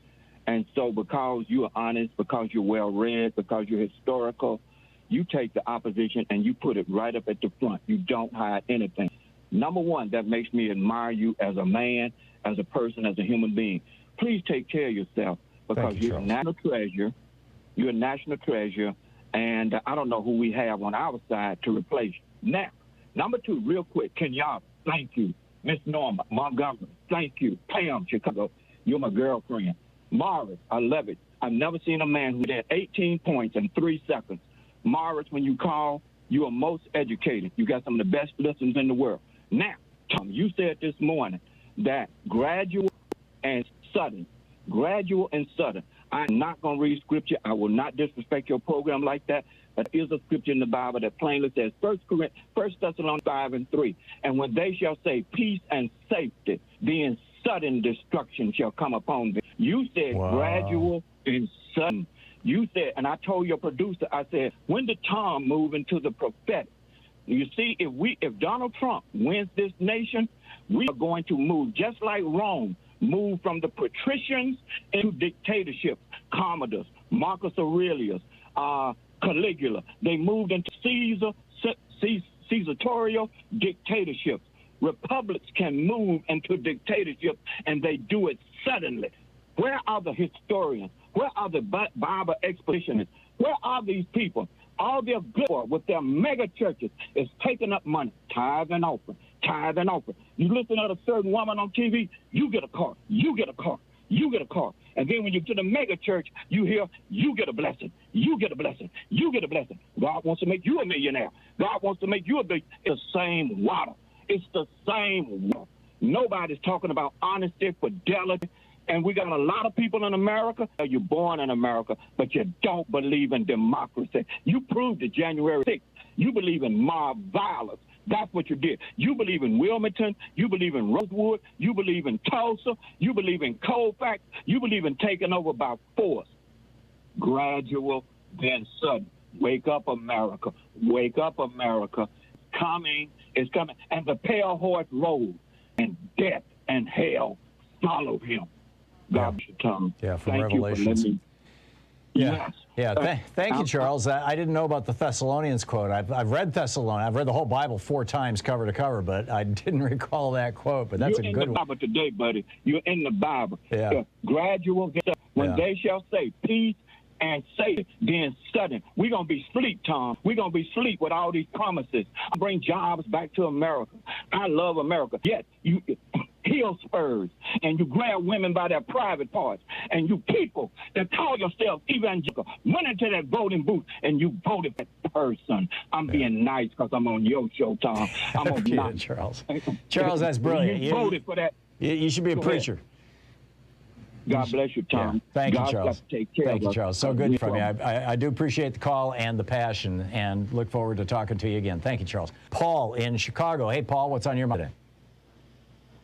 Hey, Tom. Thanks for taking my call. I caught your interview you had with Newt Gingrich this week, and I got to tell you, this needs to happen more and more. And I'll tell you, I think you and people like David Hartman and Hal Sparks need to start going on Fox News and getting on their shows. And I used to go on Fox all the time, and they stopped inviting me. And I think the reason why is because if almost always when you see a liberal on Fox News, it's somebody who is inarticulate, tongue-tied, doesn't know their facts. I mean, their favorite thing to do is to find some 19-year-old young person who is just, whatever. I don't want to track people. I don't mean to say that, but, people who just don't know what they're talking about. And so they won't take me anymore. It's been about a year.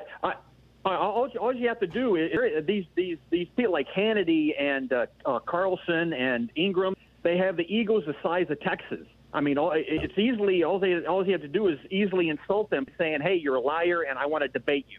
And I'm sure you'd be on their show. Nope. I mean, we've tried it, Paul. It ain't going to happen.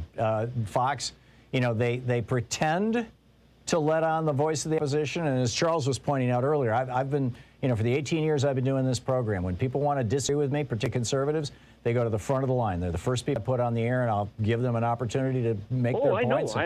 But you will not find that on the right, because they are trying to defend the indefensible. They are lying to their people. Or if not outright lying to them, misinforming them, slipping around the side, and they will not and cannot handle the truth, and it's why they will not put on the air any longer, sadly. So, I mean, they're calling us Marxist, communists. I know. They use the socialist. I know they're trying to foment another civil war.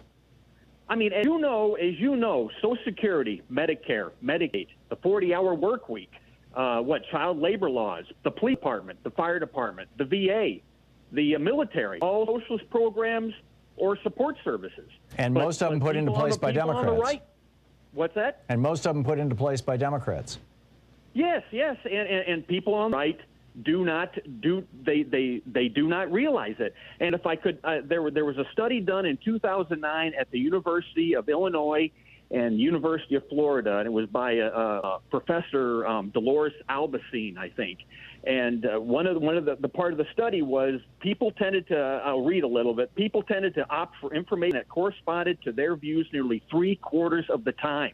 Right. So that's a natural human tendency, Paul. What's that? That's a natural human tendency. You look for reinforcement of your worldview. It makes you feel safer. Oh, exactly. Oh, I understand that. But have shows like yours, which are great, David Pakman's, which are great, Hal Sparks. I've said this to you before. You know, I've talked to you before about it. But you know, sometimes I think you're preaching the choir. I think it needs to get out there somehow. Yeah. To get on Fox News. Paul, I got to move along, but tell your conservative friends to tune in. Tell them, I do. If they call, I will take their calls first. I would be happy to debate any of them. But Paul, I got to move along. But thanks for the call, Lori in Cashiers, North Carolina. Hey, Lori, what's on your mind today? Oh, hi, Tom. Thanks for taking my call. Thanks for watching us on Free Speech. What's up? I kind of wanted to talk to your public again and ask them to look at this inflation. I hear a lot of calls about inflation today. Perspective. And remember, like just in my lifetime alone, I watched Ford. Every time we have ended a war, this country has gone into recession. Ford handed his problem over to Jimmy Carter. We got stagflation. And Reagan had to stop buying arms to foment the for the Iranians. War in Nicaragua. Oh, yeah. And he was forced to quit that action. We went into recession. He handed that problem over to Bush. And then when Bush had to end his war in Iraq, Bush, number one, had to end his war in Iraq, we went into recession. Clinton solved that problem. And then his son, Baby Bush, went right back into war into the same country again. And then put us into serious recession in 2007 and 8. Then Obama got us back on to the level playing ground again, or was working towards that. And then we got Trump. And here we are. It's every time a Republican is in office, they drag the citizenry down and reward the rich. Yeah. And it's just repeated behavior, and until people wake up. Yeah, I'm with you, Lori. We have a regular caller, Larry in Los Angeles, who is just like the ultimate numbers guy, right? I mean, he has this numeric and historic perspective on this stuff, and I keep saying you got to write a book or write an op-ed or something, Larry, because he's singing your song, Lori, and I'm with you. You know, you want recessions? Elect Republicans. You want a strong and healthy economy? Democrats. And all you have to do is look at history and see that that's how it works. Thom Hartmann. Visit ThomHartmann.com audio video archives. 45 minutes past the hour. It's the Thom Hartmann program, the place where despair is not an option. Action, though, is a really good alternative.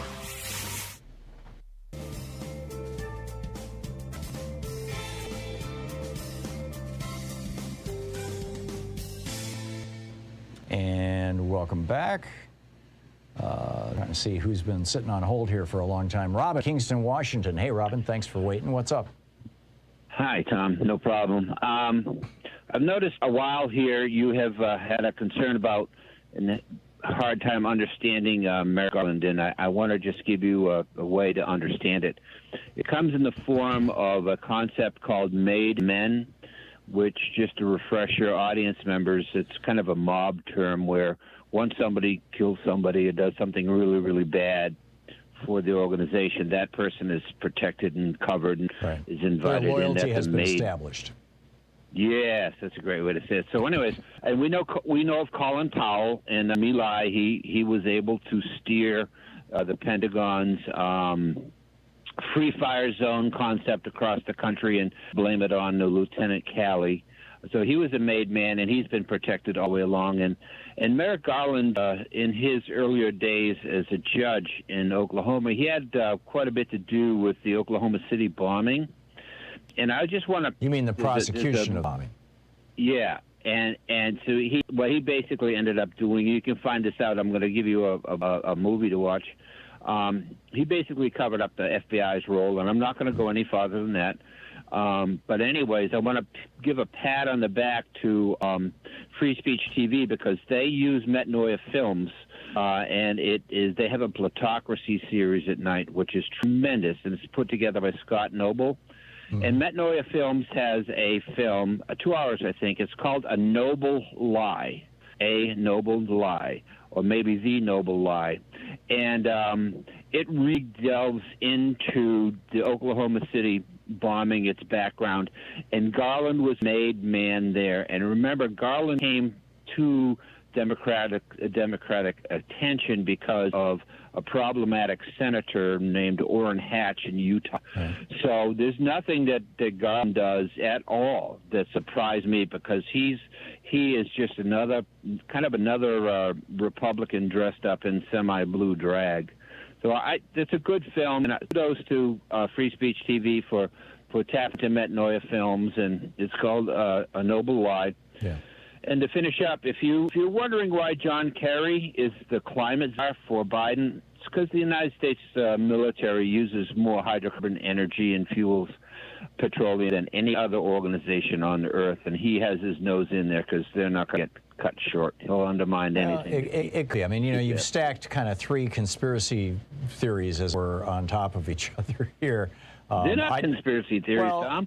It's possible they're all true, Robin. I don't know. I just can't certify them. Whether Colin Powell helped cover up My Lai, I have no idea. Whether Merrick Garland became a made man, I don't know. The research is out there, Tom, and you can. There's research out there too proving that Bill Clinton, zips on his human suit every morning and he's actually a lizard. But Robin, I'll take what you're saying at face value. You've called before and been a reasonable person, so I'm going to trust you. But anyhow, I'll just leave it at that. Robin, thank you for the call. I think it's important to remember with regard to Merrick Garland that it was just 2 weeks ago that I believe it was the Senate finally approved the guy for the Department of Justice who is handling many of these investigations. I'm still going to give him another week or three.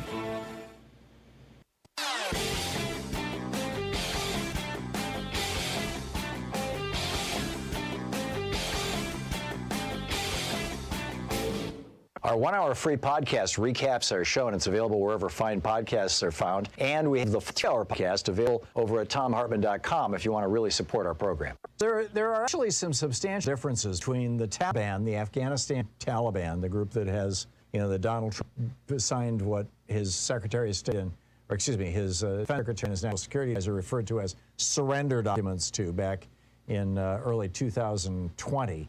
The difference between the Taliban and ISIS, or even K-ISIS, which is how they're identifying the ISIS group that has emerged in Afghanistan. The main difference is the Taliban's ambitions are largely confined to Afghanistan. They want to be a regional force. They were the government of Afghanistan before, they want to be the government of Afghanistan again. ISIS, on the other hand, wants to reestablish the entire caliphate across the Middle East, across Northern Africa, across parts of Southern Europe. And this is going to bring these two to conflict. I've got a whole video about this over at thomhartmann.com, folks. Support program. Check it out.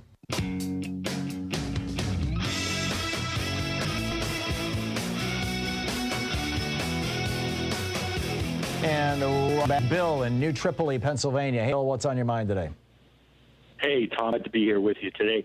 Hey, I heard something on a podcast the other day about the energy usage of the United States Armed Forces and where that compared to total countries' usage of energy in the world. And the United States Armed Forces uses something in the vicinity of a billion or quadrillion BTUs annually. Would put them in range of countries like Switzerland, Finland, Greece, Portugal, Hungary.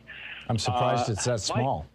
I know that they're the largest single carbon emitter in the U.S. economy.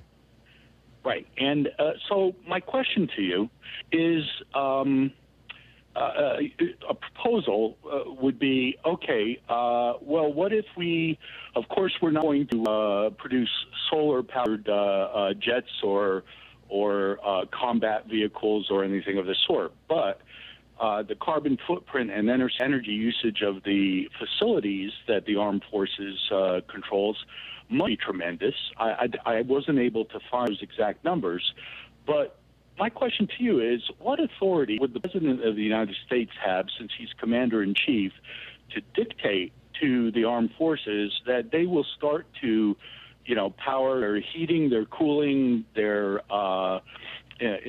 things like that with solar energy? And, just one last point here is that that there's going to be tremendous pushback from folks, all across the spectrum, folks that are involved with, energy production and fossil fuels and everything, including dear Senator Manchin. But, the thing is that we could, integrate that with saying, okay, well, we're going to begin producing those solar panels in the U.S.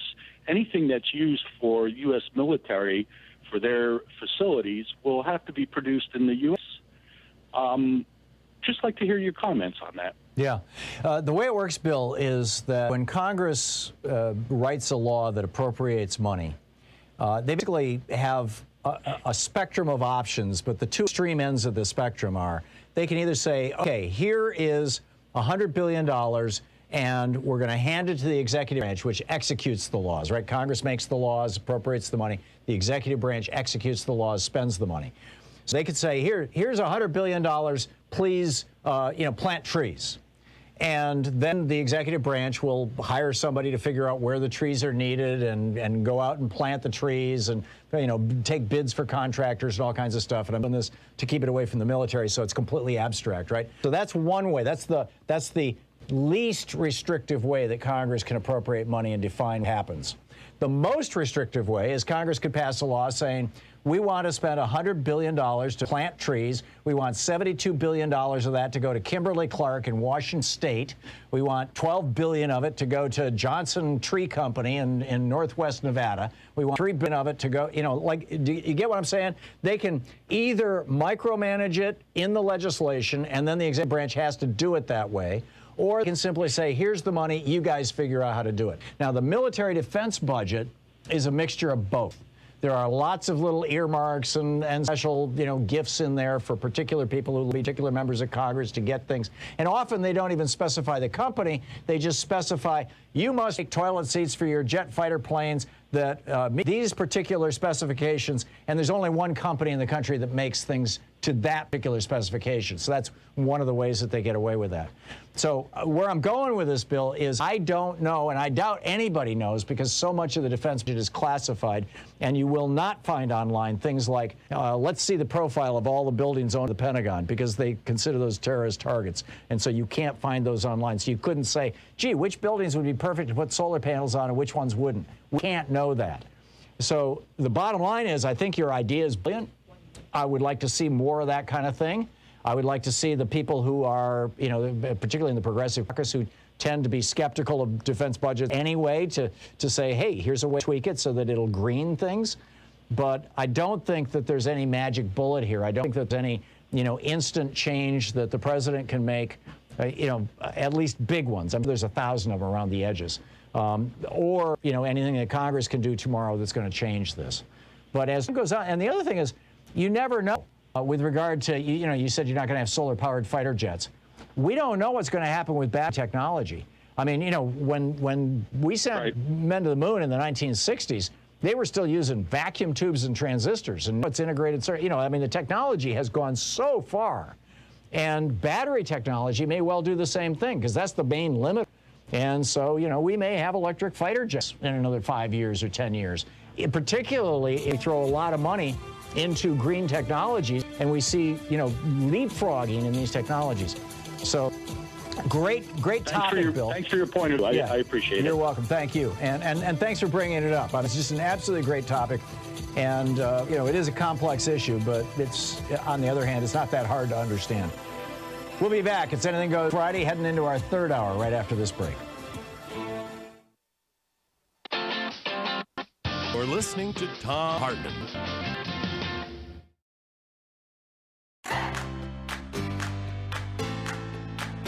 These companies support the Thom Hartmann program. They are HelloFresh, the #1 meal kit delivery service. More info at HelloFresh.com, code TOM. C Distillery, CBD for sleep and pain relief. More info is available at cbdistillery.com, code TOM. Ground News, a well-rounded perspective for news readers. More info at ground.news/Tom. Angie, for any project on your to-do list. More info at Angie.com. Dinovite, a whole food supplement for your pet's immune system. More info at Dinovite.com. And ExpressVPN, the VPN that just works. More information at expressvpn.com/Tom.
Today we're reading from David Blight's book, Frederick Douglass, Prophet of Freedom. This is from the introduction. In his speech dedication to the National Museum of African American History and Culture in Washington, D.C., September 24, 2016, President Barack Obama delivered what he termed a, quote, clear-eyed view of a tragic and triumphant history of Black America in the United States. He spoke a history that is central to the larger American story, one that is both contradictory and extraordinary. He likened the African-American experience to the infinite depths of Shakespeare and Scripture. The, quote, embrace of truth as best we can know it, said the president, is, quote, where real patriotism lies. Naming some of the major pivots of the country's past, Obama wrapped up his central theme in a remarkable sentence about the Civil War era. Quote, we've buttoned up our Union blues to join the fight for our freedom. We've railed against injustice for decade upon decade, a time of struggle and progress, enlightenment that we see etched in Frederick Douglass's mighty leonine gaze, end quote. How Americans react to Douglass's gaze, indeed how we gaze back his visage, and more important, how we read him, appropriate him, or engage his legacies, informs how we use our past to determine who we are. Douglass's life and writing emerged from nearly the full scope of the 19th century, representative of the best and the worst in the American spirit. Douglass constantly probed the ironies of America's contradictions over slavery and race. Few Americans use Shakespeare and the Bible to comprehend his story and that of his people as much as Douglass. And there may be no better example of an American radical patriot than the slave who became a lyrical prophet of freedom, natural rights, and human equality. Obama channeled Douglass in his dedication speech, knowing or not, so do many people today. Born Frederick Augustus Washington Bailey, a slave, in Talbot County, Maryland, in February 1818, the future Frederick Douglass was the son of Harriet Bailey, one of 5 daughters of Betsy Bailey, and with some likelihood his mother's white owner. He saw his mother for the last time in 1825, though he hardly knew her. She died the following year. Douglass lived 20 years as a slave and nearly 9 years as a fugitive slave subject to recapture. From the 1840s to his death in 1895, he attained international fame as an abolitionist, editor, orator of almost paralleled signature, and the author of 3 autobiographies that are classics of the genre. As a public man, he began his abolitionist career 2 decades before America would divide and fight a civil war over slavery that he openly welcomed. Douglas was born in a backwater of the slave society of the South, just as steamboats appeared in bays and on American rivers, and before the telegraph, the railroad, and the rotary press changed human mobility and consciousness. He died after the emergence of electric lights, the telephone, and invention of the phonograph. The renewed orator traveler loved and used most of these elements of modernity and technology. Douglas was the most photographed American of the 19th century, explained in this book, and especially by the intrepid research of 3 other scholars I write upon. Although it can never really be measured, he may also have been, along with Mark Twain, the most widely traveled American public figure of his century. By the 1890s, in sheer miles and countless number of speeches, he had few rivals as a lecturer in the golden age of oratory. It is likely that more Americans heard Frederick Douglass speak than any other public figure of his time. Indeed, to see or hear Douglass became a kind of wonder of the American world. He struggled as well with the pleasures and perils of fame as much as anyone else in his century, with the possible exceptions of General Ulysses S. Grant or P.T. Barnum. Douglass's dilemma with fame was a matter of decades, not merely of moments, and fraught with racism. The orator and writer lived to see and interpret black emancipation, to work actively for women's rights long before they were achieved, to realize the civil rights triumphs and tragedies of Reconstruction, and to witness and contribute to America's economic and international expansion in the Gilded Age. He lived to the age of lynching and Jim Crow laws, when America collapsed into retreat from the real victories and revolutions in race relations he had helped to win.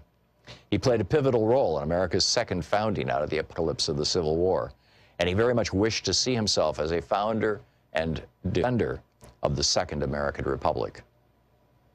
In one lifetime of anti-slavery, literary, and political activism, Douglass was many things, and this set of apparent paradoxes makes his story so attractive to biographers, as well as to so many constituencies today. He was a radical thinker and a proponent of classic 19th century political liberalism. At different times, he hated and loved his country. He was a ferocious critic of the United States and all its hypocrisies, but also, after emancipation, became a government bureaucrat, a diplomat, and a voice for territorial expansion.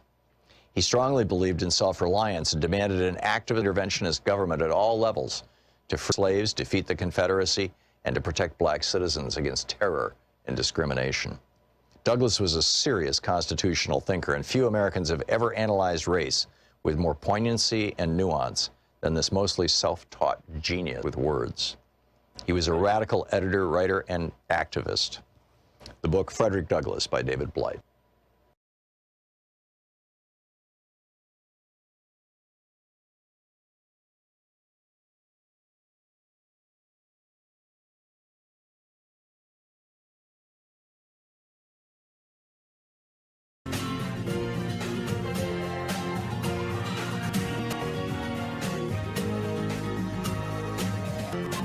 It's the Thom Hartmann Program.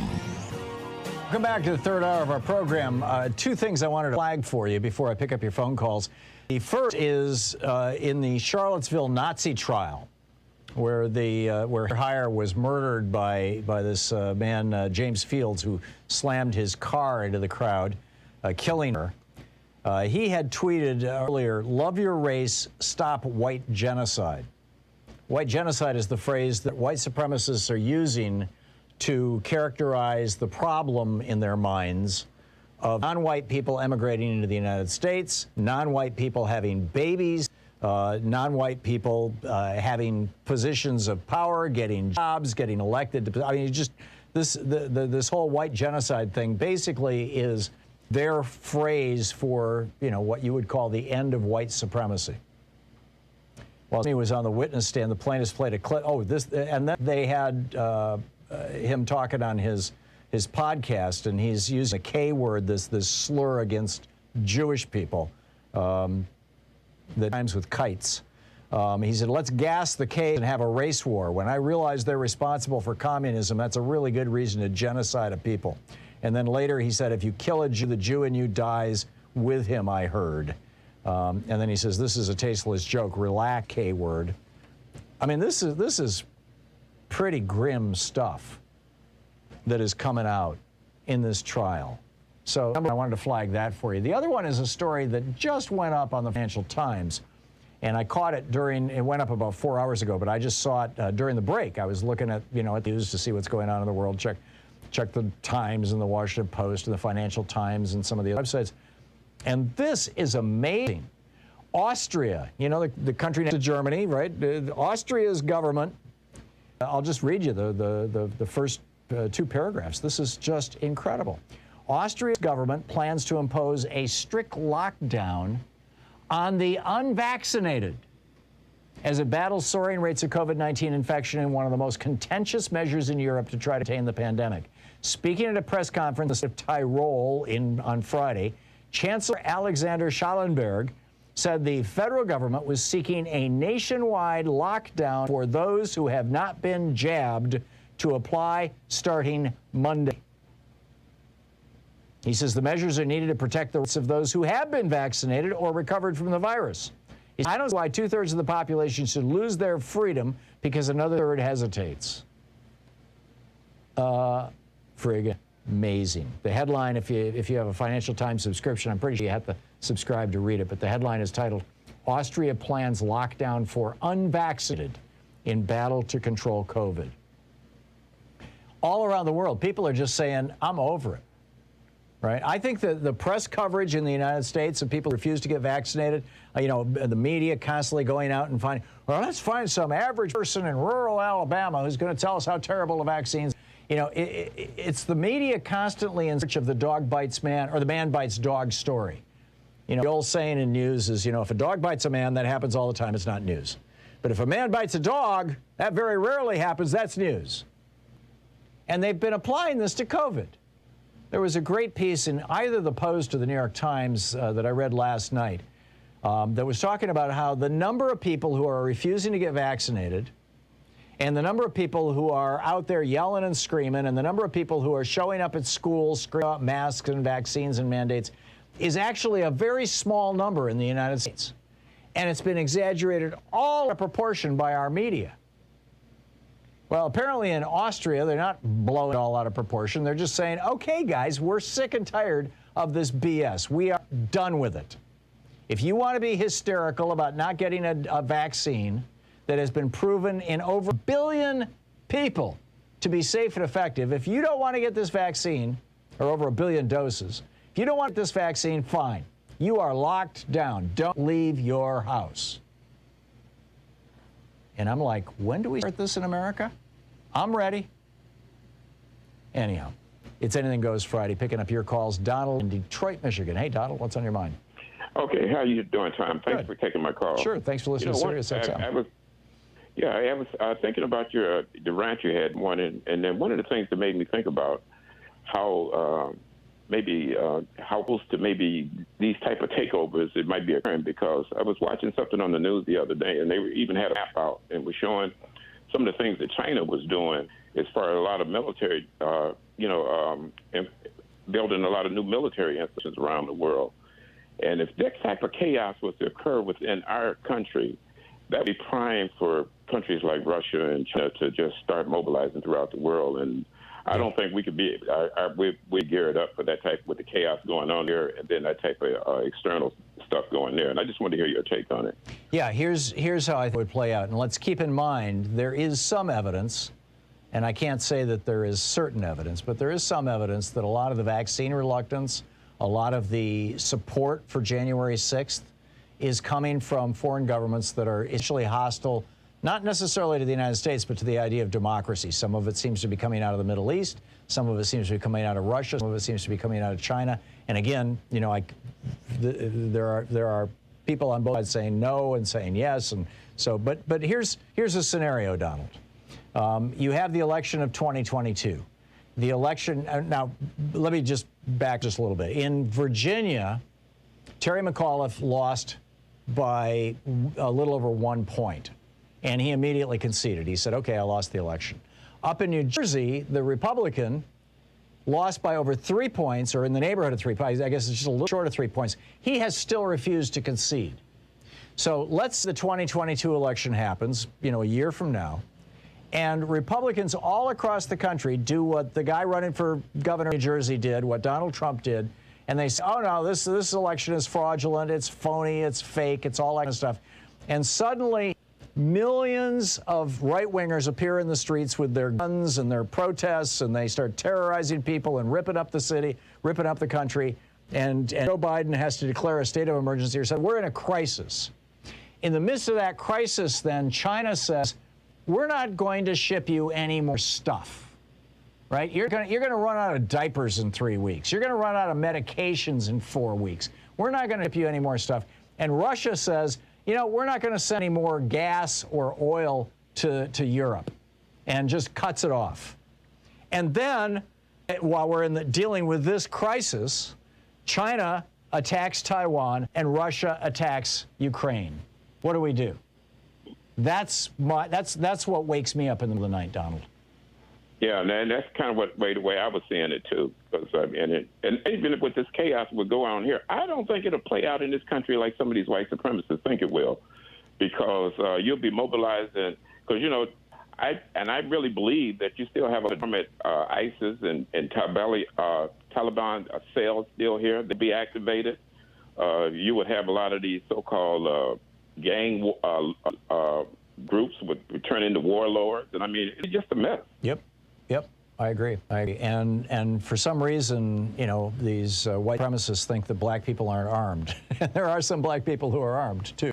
And you know, it would become an absolute mess. I mean, it would be the worst kind of outcome possible.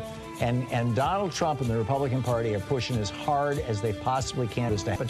And you have to wonder if Donald Trump is doing this because, you know, the king of Saudi Arabia or the president of Russia or the head of China is telling him, hey, do this, and we'll make sure that your next hotel is a real moneymaker, Donald, not to worry. Plus, if he can blow up our country, he can shut down some of these prosecutions. Donald, thank you. This is the Thom Hartmann Program. 15 minutes past the hour. I'll be back with more of your calls on News Friday right after this.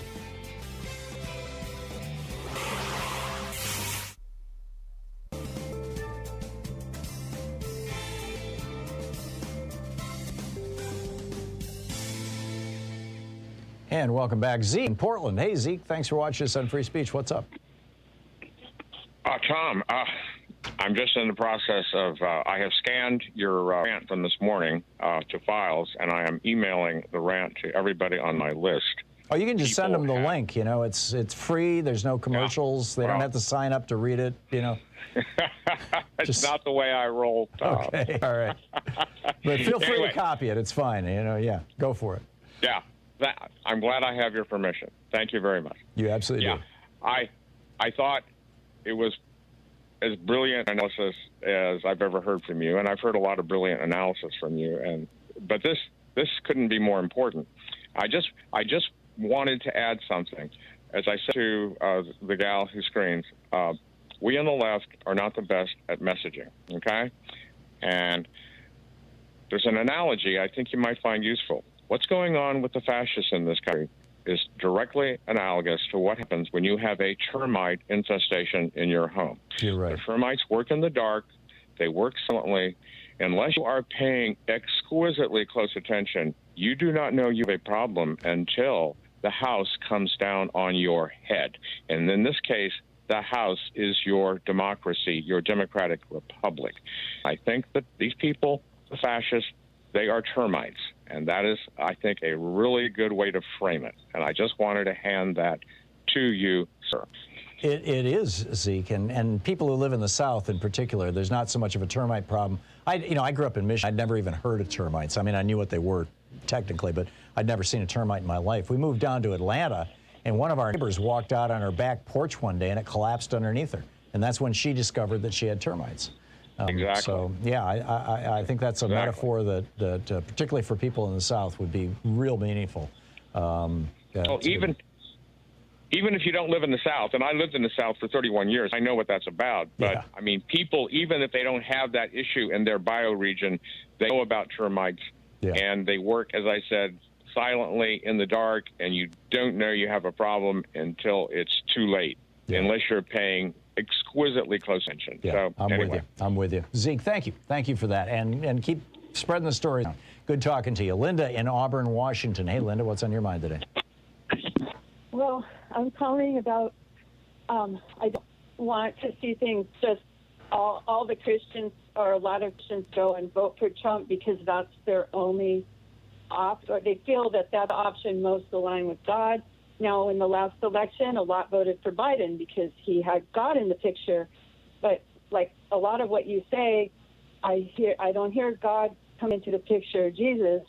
But what I was calling about is some key progressive points that, if you will kind of think about the Republican Party, as you could even phrase it like it seems kind of patriarchal, which I've heard you before. Well, on the other side, we would want to make sure that if we have that people in the, I think at least know the talking points for the progressive side, the other side, like the Bible is egalitarian. It is not, Christians are not white supremacists. It depends on which part of the Bible you're reading, Linda. You know, the Jesus of Revelation is completely different from the Jesus of John and Matthew. Read David. Read when God picked David out. I don't judge on it. I'm with you. You know, the God of Jeremiah and the God of Isaiah, very different people. Linda, thank you for the call.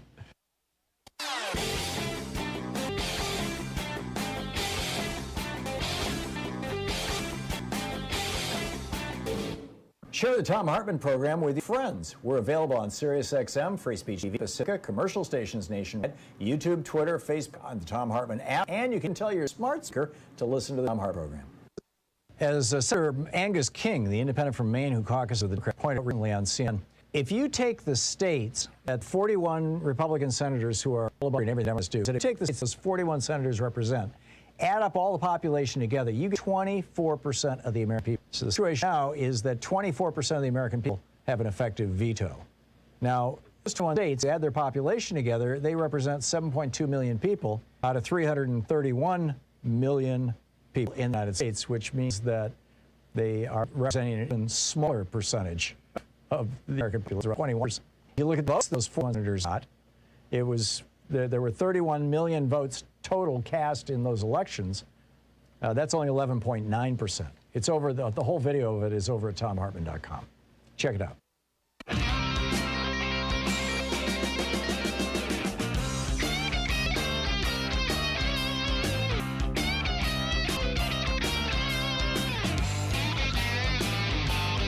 And welcome back, 21 minutes past the hour. Paul in Woodinville, Washington. Hey, Paul, what's on your mind today? Well, Tom, I want to go back to a previous caller who was talking about how republics become authoritarian, and he was kind of had a few things mixed up about the Roman Republic and Empire. He was conflating Caligula with Marcus Aurelius, which are very, very different guys in 150 years apart. But the point was well taken, that the Roman Republic ended because of so many civil wars, civil strife like we're having today here in America, and the Republic ended with the assassination of Julius Caesar. Julius Caesar was a good guy. He was a progressive and a populist. He was the Bernie Sanders of his time. In fact, he was elected president of the Senate, or what they call dictator. It was a 6-month term, and he had been elected so many times the Senate elected him dictator for life. And the right-wingers, the Cassius, they said, and they plotted to assassinate him, and they did. Thus, et tu, Brute. Yeah, Cassius and Brutus. And Cassius was the leader of the right-wingers in the Senate. And in those days, it was like a Supreme Court justice. You were senator, you were in the Senate for life. And so then there were 13 years of struggle for power, and eventually Julius Caesar's nephew, Octavian, defeated Mark Antony and Cleopatra and became Augustus. Right, and that was the end of the show. Well, no, but Augustus was a very good emperor. You see, really? He imposed authoritarianism because the right-wingers said, game over, we're not playing by the rules anymore. So in those days, it was very good authoritarian, but after Augustus, there was a whole string of not-so-good guys, including the Caligulus and the Neros. But then the 2nd century, starting with Nerva and through Marcus Aurelius, Edward Gibbon, the historian, the 18th century historian, wrote that 2nd century Rome was the happiest time in history, and it probably was because it was very aggressive. They had all kinds of things, and they established what we consider to be the base of public safety and health regulations for what they knew. Right. Have you read Mortal Republic, Paul? Huh? Have you read Mortal Republic? I don't think so. There's a new Roman historian, and apologies, I can't recall his name, but he wrote this book called Mortal Republic. I read it a year and a half, 2 years ago when I was writing my book on oligarchy, because there's a chapter in there about the Roman Republic. And I didn't know half the stuff. I've never read Gibbon's works, but I've read the Cliff Notes versions. You know, had to do that in high school English or high school history, or maybe it was even Latin class. I don't remember, but you know, the granular level of detail that you're talking, I'm unfamiliar with, or was, until I read this book, Mortal Republic, and he draws these parallels between Rome and the United States, although he does it very, very subtly. I mean, it's a history of Rome. I don't think he ever mentions America in the 20th century, 21st century, but it is, everybody's loved it. It's really, you know, he's the new Gibbons, right? So anyhow, definitely I think you'd like it. Thank you for that. I'm going to look for it. But the main problem with Rome, and the comparison point I'm trying to make, is the problem was the bad or the lack of a coherent plan for succession of leadership. And when you start calling into question the elections and the validity of elections, that's what they're doing, the same thing now as the right-wingers did then. And so Octavian or Augustus forced authoritarianism on the Republic because in order to bring order.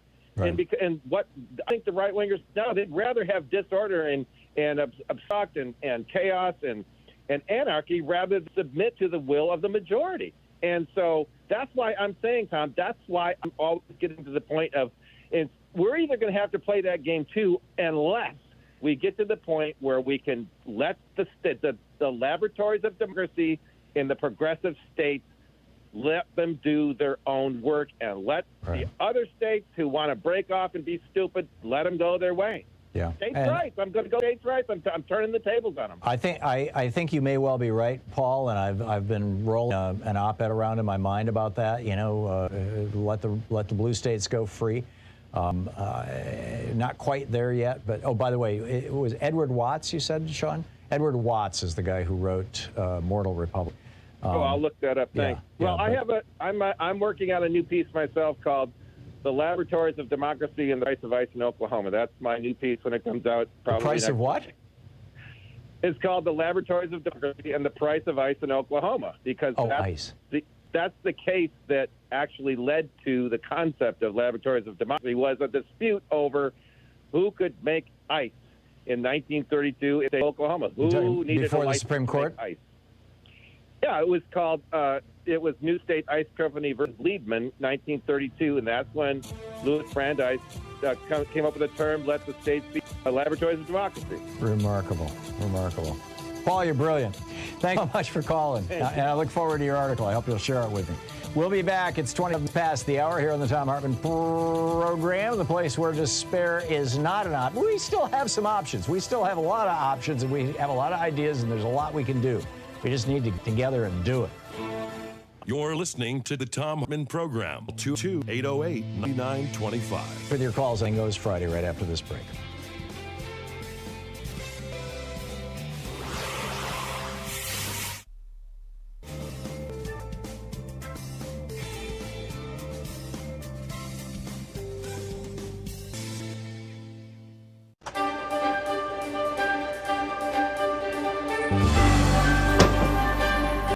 Today's book in our book club is The Hidden History of the War on Voting, Who Stole Your Vote, How to Get It Back, by this guy, Thom Hartmann.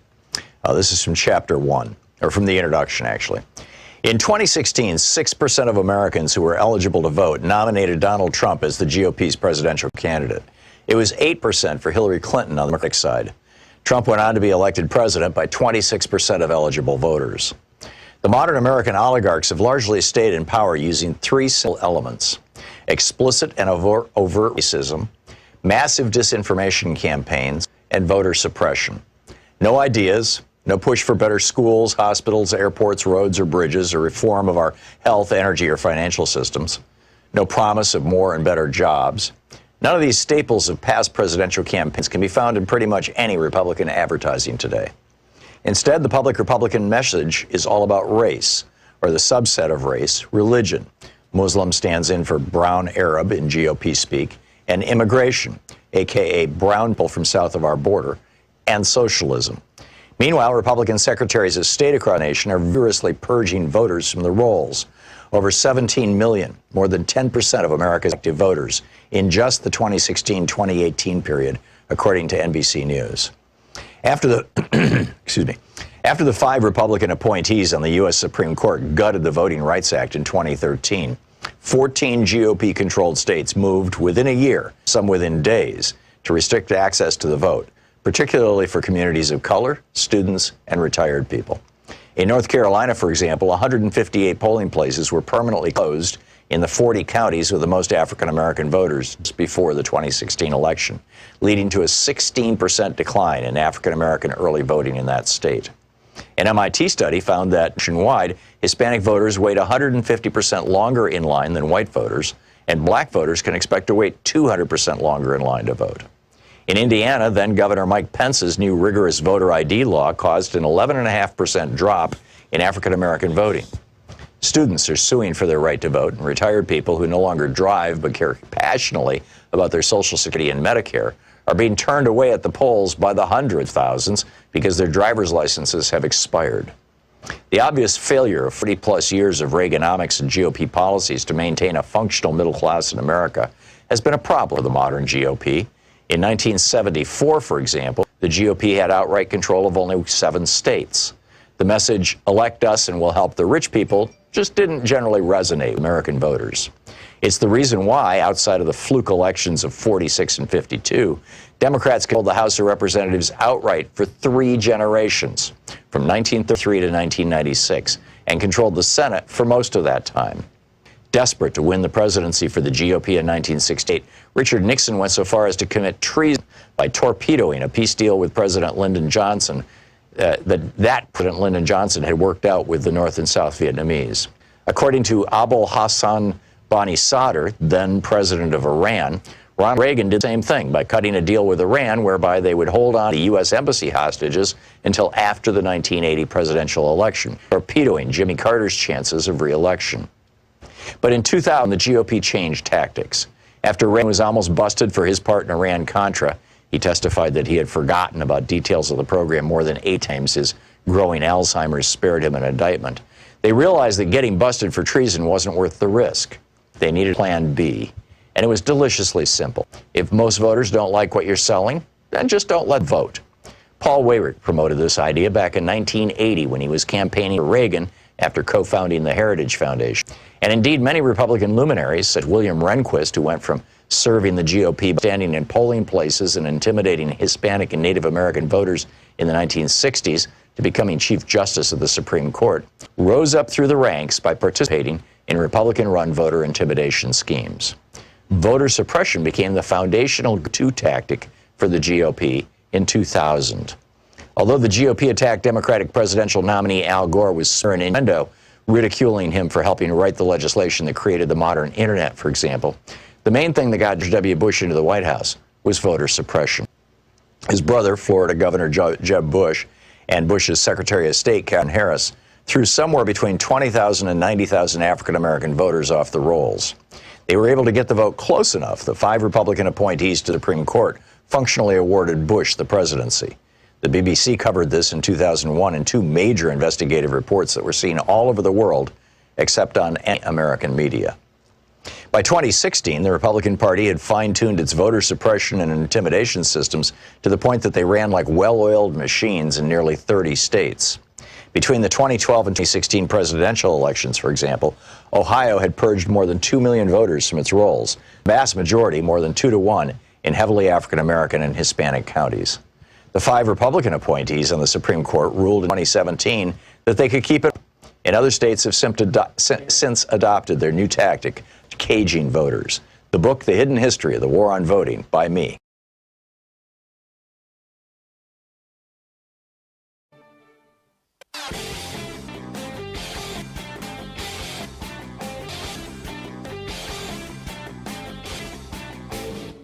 Hey, thanks so much for sharing our program and for reaching out to our station's sponsors and letting them know that you're listening. It really means a lot to us. Sweden had an epidemiologist guy, not a physician, who was in charge for a while of their response to COVID. They've put together a commission to look into, what screwed up so badly. Why did so many Swedes die? In Brazil, they got the second worst rate of COVID infection and deaths in the world behind us. Their Senate put together a 1,000-plus page report basically saying that President Jair Bolsonaro should be tried for mass murder and crime against humanity. Here in the United States, we've got this massive death toll, the worst in the world, certainly one of the worst in the developed world anyway. And we're doing basically nothing about it. We're not looking into it. Can you imagine if when Barack Obama was president, 700,000 Americans died? I mean, keep in mind, 4 Americans died at Benghazi, dozens of congressional hearings, 11 hours of testimony from Hillary Clinton. We've got a video about all this over at ThomHartmann.com. Check it out.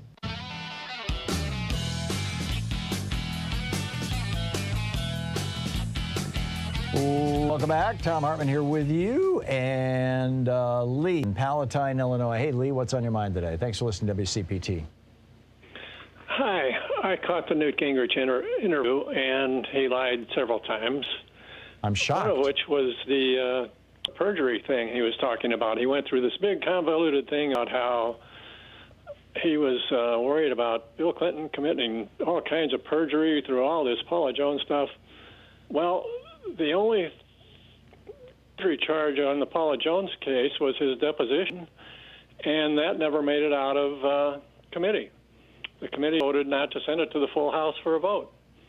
The only, and it was Lindsey Graham, an actual lawyer at the time, who said this Paula Jones thing is just too confusing. I'm going to vote not to pass it on to the full. So why did Bill Clinton lose his law license? Well, I think, was it because they were mad at him for pardoning those people? No, I thought they took it away from him for perjury. I mean, I'm no scholar of the Clinton impeachment stuff. Although watching have you been watching this TV show, American Crime Story Impeachment, which is kind of the Monica Lewinsky story on TV? Only briefly. It is really worth watching. It's told entirely from the viewpoint of the women. And I'm learning stuff that I had no idea about, Monica, Linda Tripp, Hillary Clinton. I mean, it's remarkable. But anyhow. Yeah, the only perjury charge they had for the full House was whether, as Congressman Wexler used to point out, where he touched Monica. That was perjury. Yeah. Monica said under oath to the FBI that he touched her somewhere, And then in the videotape deposition, they asked Bill Clinton that specifically, and he says, no, I don't recall that. So it was a he said thing. Right. And that's why it would never get 2/3 of vote to convict. Yeah, I'm with you. Well, yeah, a lot of people make that mistake, that he was charged with perjury in the Paula Jones case, but did not go to the full House for a vote. Okay. Thank you for correcting the record.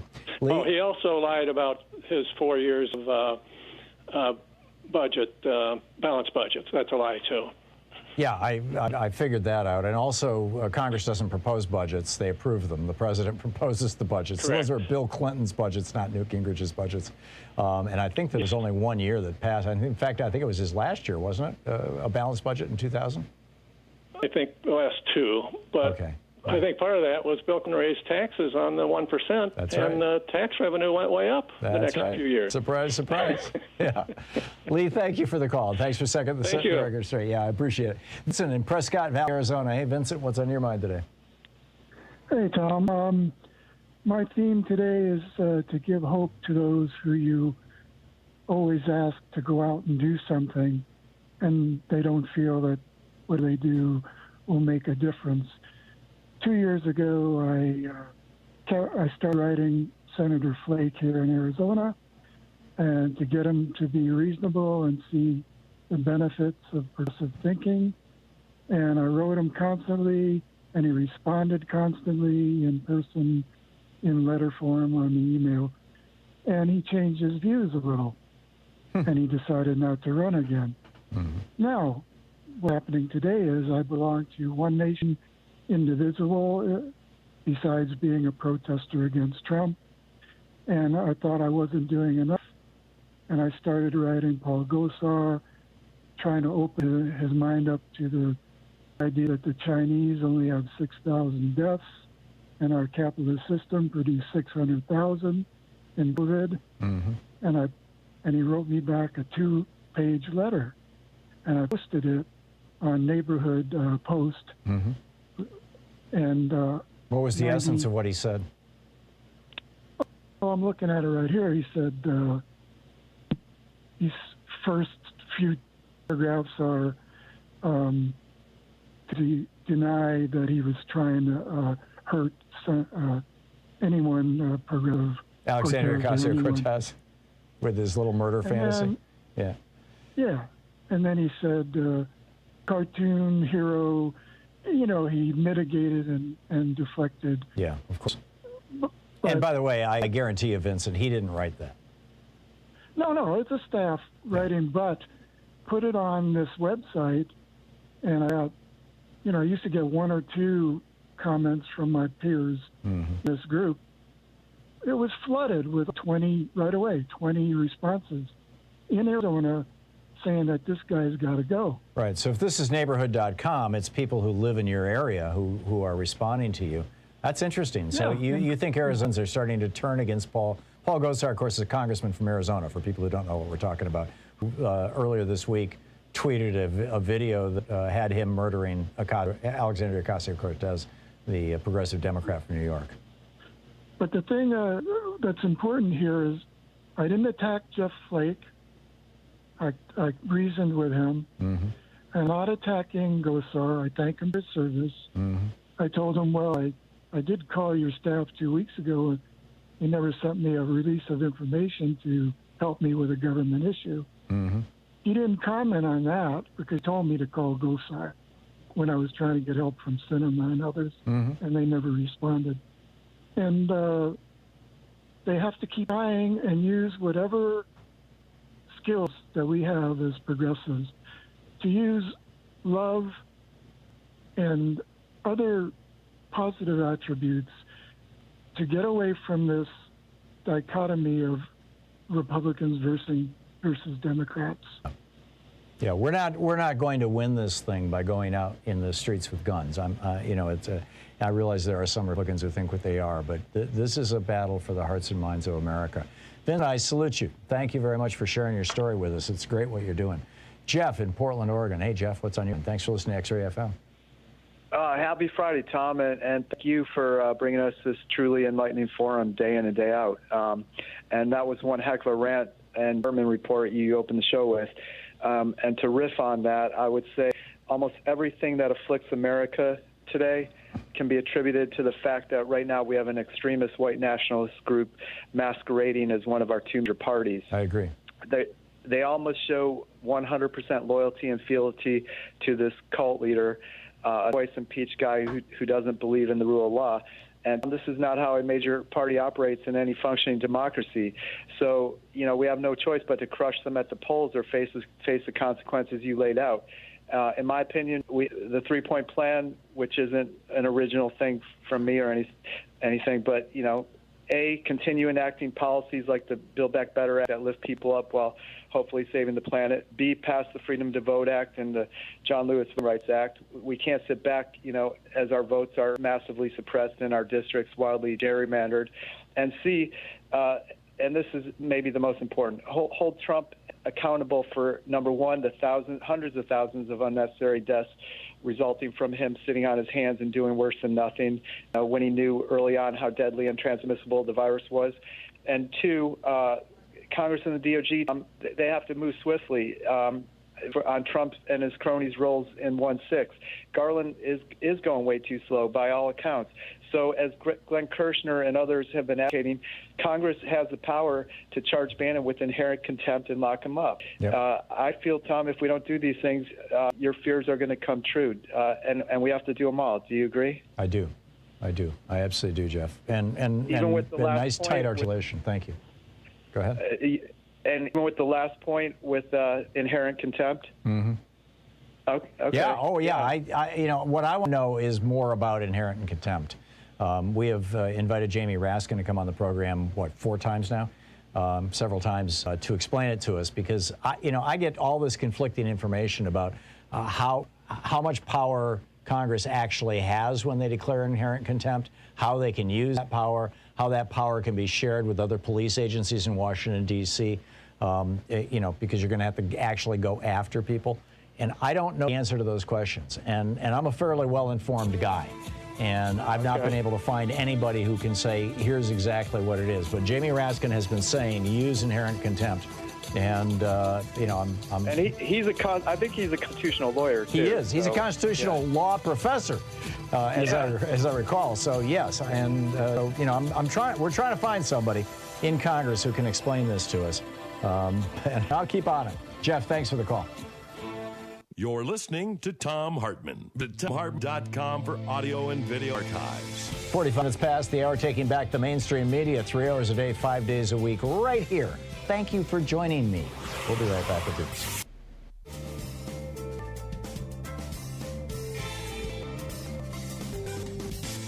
Yeah, welcome back. Richard in Dallas, Texas. Hey, Richard, thanks for watching us on Free Speech. What?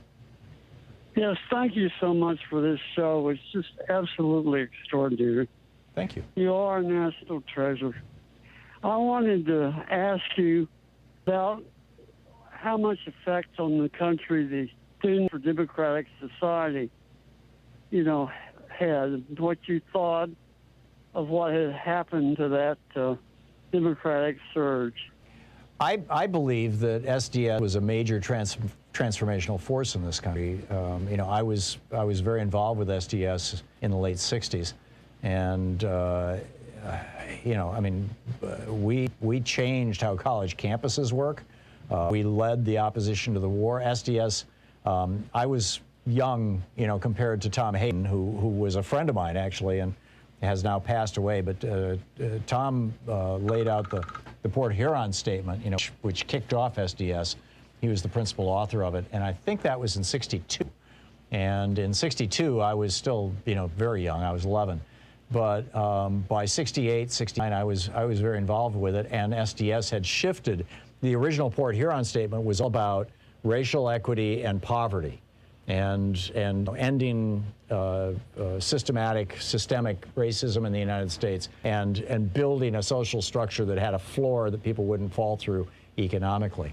And if you read the Port Huron Statement, you'll find it's available all over the internet. It's fairly long, but it's a good read.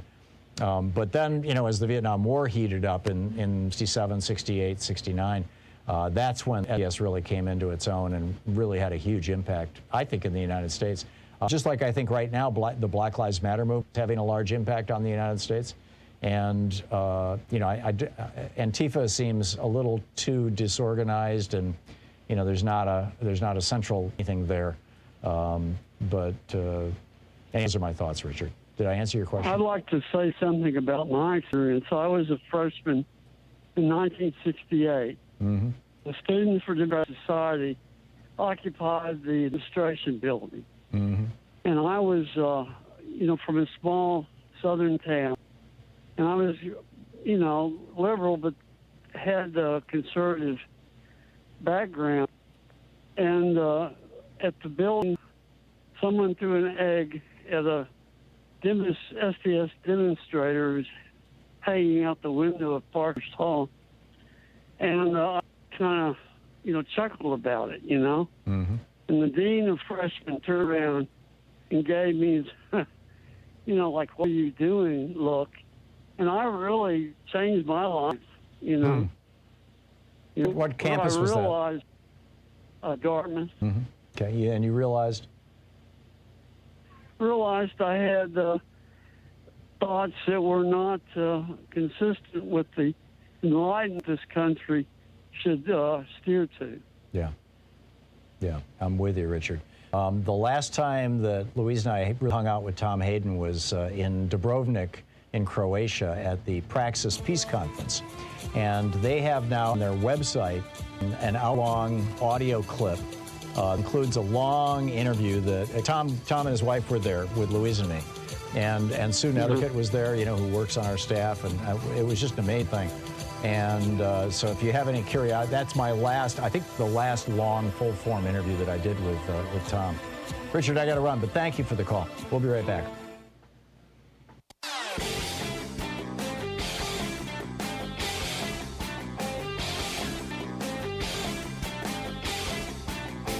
Change starts with you. You can be calling your Democratic or Republican representatives to let them know what you think. Calling 202-224-3121. It's the Capitol switchboard. It'll get you right through to them. So the Republican Party has sold themselves way back, all the way back to the 60s, really, as the serious party. We're the party of issues. We take stuff seriously. We have serious policy analysis. We have serious constitutional analysis. We're serious about the economy. We have all these think tank heritage and competitive enterprise and Cato, and we've got the Federalist Society finding serious judges that we can put on the federal bench, and in response to for dead Americans, they got real serious. 5 House committees, 2 Senate committees. They created a separate House Select Committee for dead Americans. That was spent 1,000 hours of testimony. The Secretary of State testifying for 8 hours straight. But when 5 people die at the Capitol, not so much. Got a new video about it. A combat veteran, this is absolutely brilliant. It's from the interwebs. It's a meme that's going around. I think it's a TikTok meme. I could be wrong, but it's from Kenneth Ray McCain. And he says, combat veteran here, just a perspective, if you arrive armed to a place where violence is happening, prepared for violence, and you engage in violence, there is no self-defense. You are, in fact, willing combatant. If you do this without being sanctioned by a government outside of a combat zone, you are also, in fact, a terrorist. We have another word for armed civilians operating outside the military as well. We call them insurgents. If your recourse to the terrorist is to look up the criminal history of the victims, it's no different than looking up the criminal past of everyone who died on 9/11 in order to justify the hijackers. This kid was illegal all the way around. This crap is ridiculous. Amen. So, anyhow, back to your phone calls. Harry in Providence, Rhode Island. Harry, what's up? Hi, Tom. I wanted to say I think you're absolutely right about this coup happening gradually, then suddenly. Frankly, I am scared as hell. And I'm thinking, as a progressive, I may need to move to Canada by January of 25. I have 2 questions I'd like your opinion on. First is, given the extensiveness of the voter suppression, do you think passing these 2 voting bills in the Senate is sufficient to avoid a coup? And second, as a senior, I'm dependent on Social Security. I'm expecting if the coup takes place, they're going to significantly cut Social Security and perhaps try to eliminate it. I'm wondering how realistic that scare is.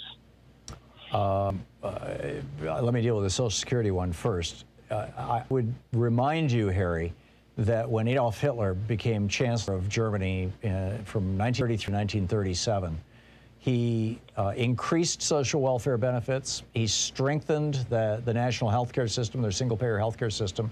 He built the Autobahn, built the national highway system. He was instrumental in creating Volkswagen and the people's car, which is literally what Volkswagen means in German. He governed as a populist, almost as a progressive populist, at the same time that on social issues, and however you define those, right, but social issues generally having to do with race and gender, he was very sexist and he was very racist. So the guess is that if there's a coup and if Trump or a Trump wannabe like Tom Cotton or Josh Hawley takes over, that they will probably actually strengthen Social Security by way of consolidating their power and popularity. There's a reason why Adolf Hitler was on the front cover of Time magazine in 1937 as Time's Man of the Year, and they declared him the most popular politician in the world, and he was at that time. So, number one, I wouldn't worry about the Social Security. With regard to heading to Canada, good luck. I mean, Canada is making it harder and harder, and I think we just need to stay and do everything we can to hold on to this country, to recover this country. Oh, and your question of the 2 pieces of legislation, could they stop the coup? I don't think anything can stop the coup if these guys are committed and they have enough support. The two pieces of legislation, the John Lewis Voting Advancement Act and the Freedom to Vote Act, Joe Manchin's version of the For the People Act, they will soften the ability of red states to have overwhelmingly Republican legislative representation when, in fact, large portions of their populations are voting for Democrats. Same with purple states that are controlled by Republicans. But they are not, to the best of my knowledge, now I may be wrong on this, but I'm pretty sure they are not rewriting the Electoral Count Act of 1877, which came out of the election of 1876, when Sam Tilden actually won, the Democrat won the popular vote and won the Electoral College vote. But the Republicans were successful in getting thrown to the House of Representatives, where they put the Republican in as president. There's a lot more to that deal, and in fact, there's a hot link to an article about it in my op-ed today if you want to read the whole history of it. But to the best of my knowledge, they're not fixing the problem. That would require a constitutional fix or a major legislative fix. What you just said about their commitment, it looks like the coup is inevitable. I'm not sure it's inevitable. I think that as more and more people are realizing what's going on and more Republicans are starting to step up. I mean, Chris Christie coming out and saying, the election of Glenn Youngkin proves that we can still hold power just by lying to people about race. We don't need to lie to them about elections. We don't need Donald Trump. I think that's a start. I'm not terrified. I'm not panic here, Harry, and I don't think any of us should be. But I think that we need to go into this eyes wide open, and we need to wake up as many people can. Harry, thanks for the call. Hey, special thanks to Louise Hartman, Sean Taylor, Nate Atwell, Jamie Holly, Joyce the Hammer, Nate Snodge, Peacock, Sue Nethercutt, Patrick Coit, Geraldine Halbert, Ron Hartenbaum, Chase Spross, Nicholas Miller, Pat Sweeney, Jabbermocking, Jay LeBlanc, Connor O'Ryo, and Carter Verde. We'll see you on Monday. Have a wonderful weekend. Tag, you're it. You've been listening to Thom Hartmann. Audio video archives. Visit ThomHartmann.com.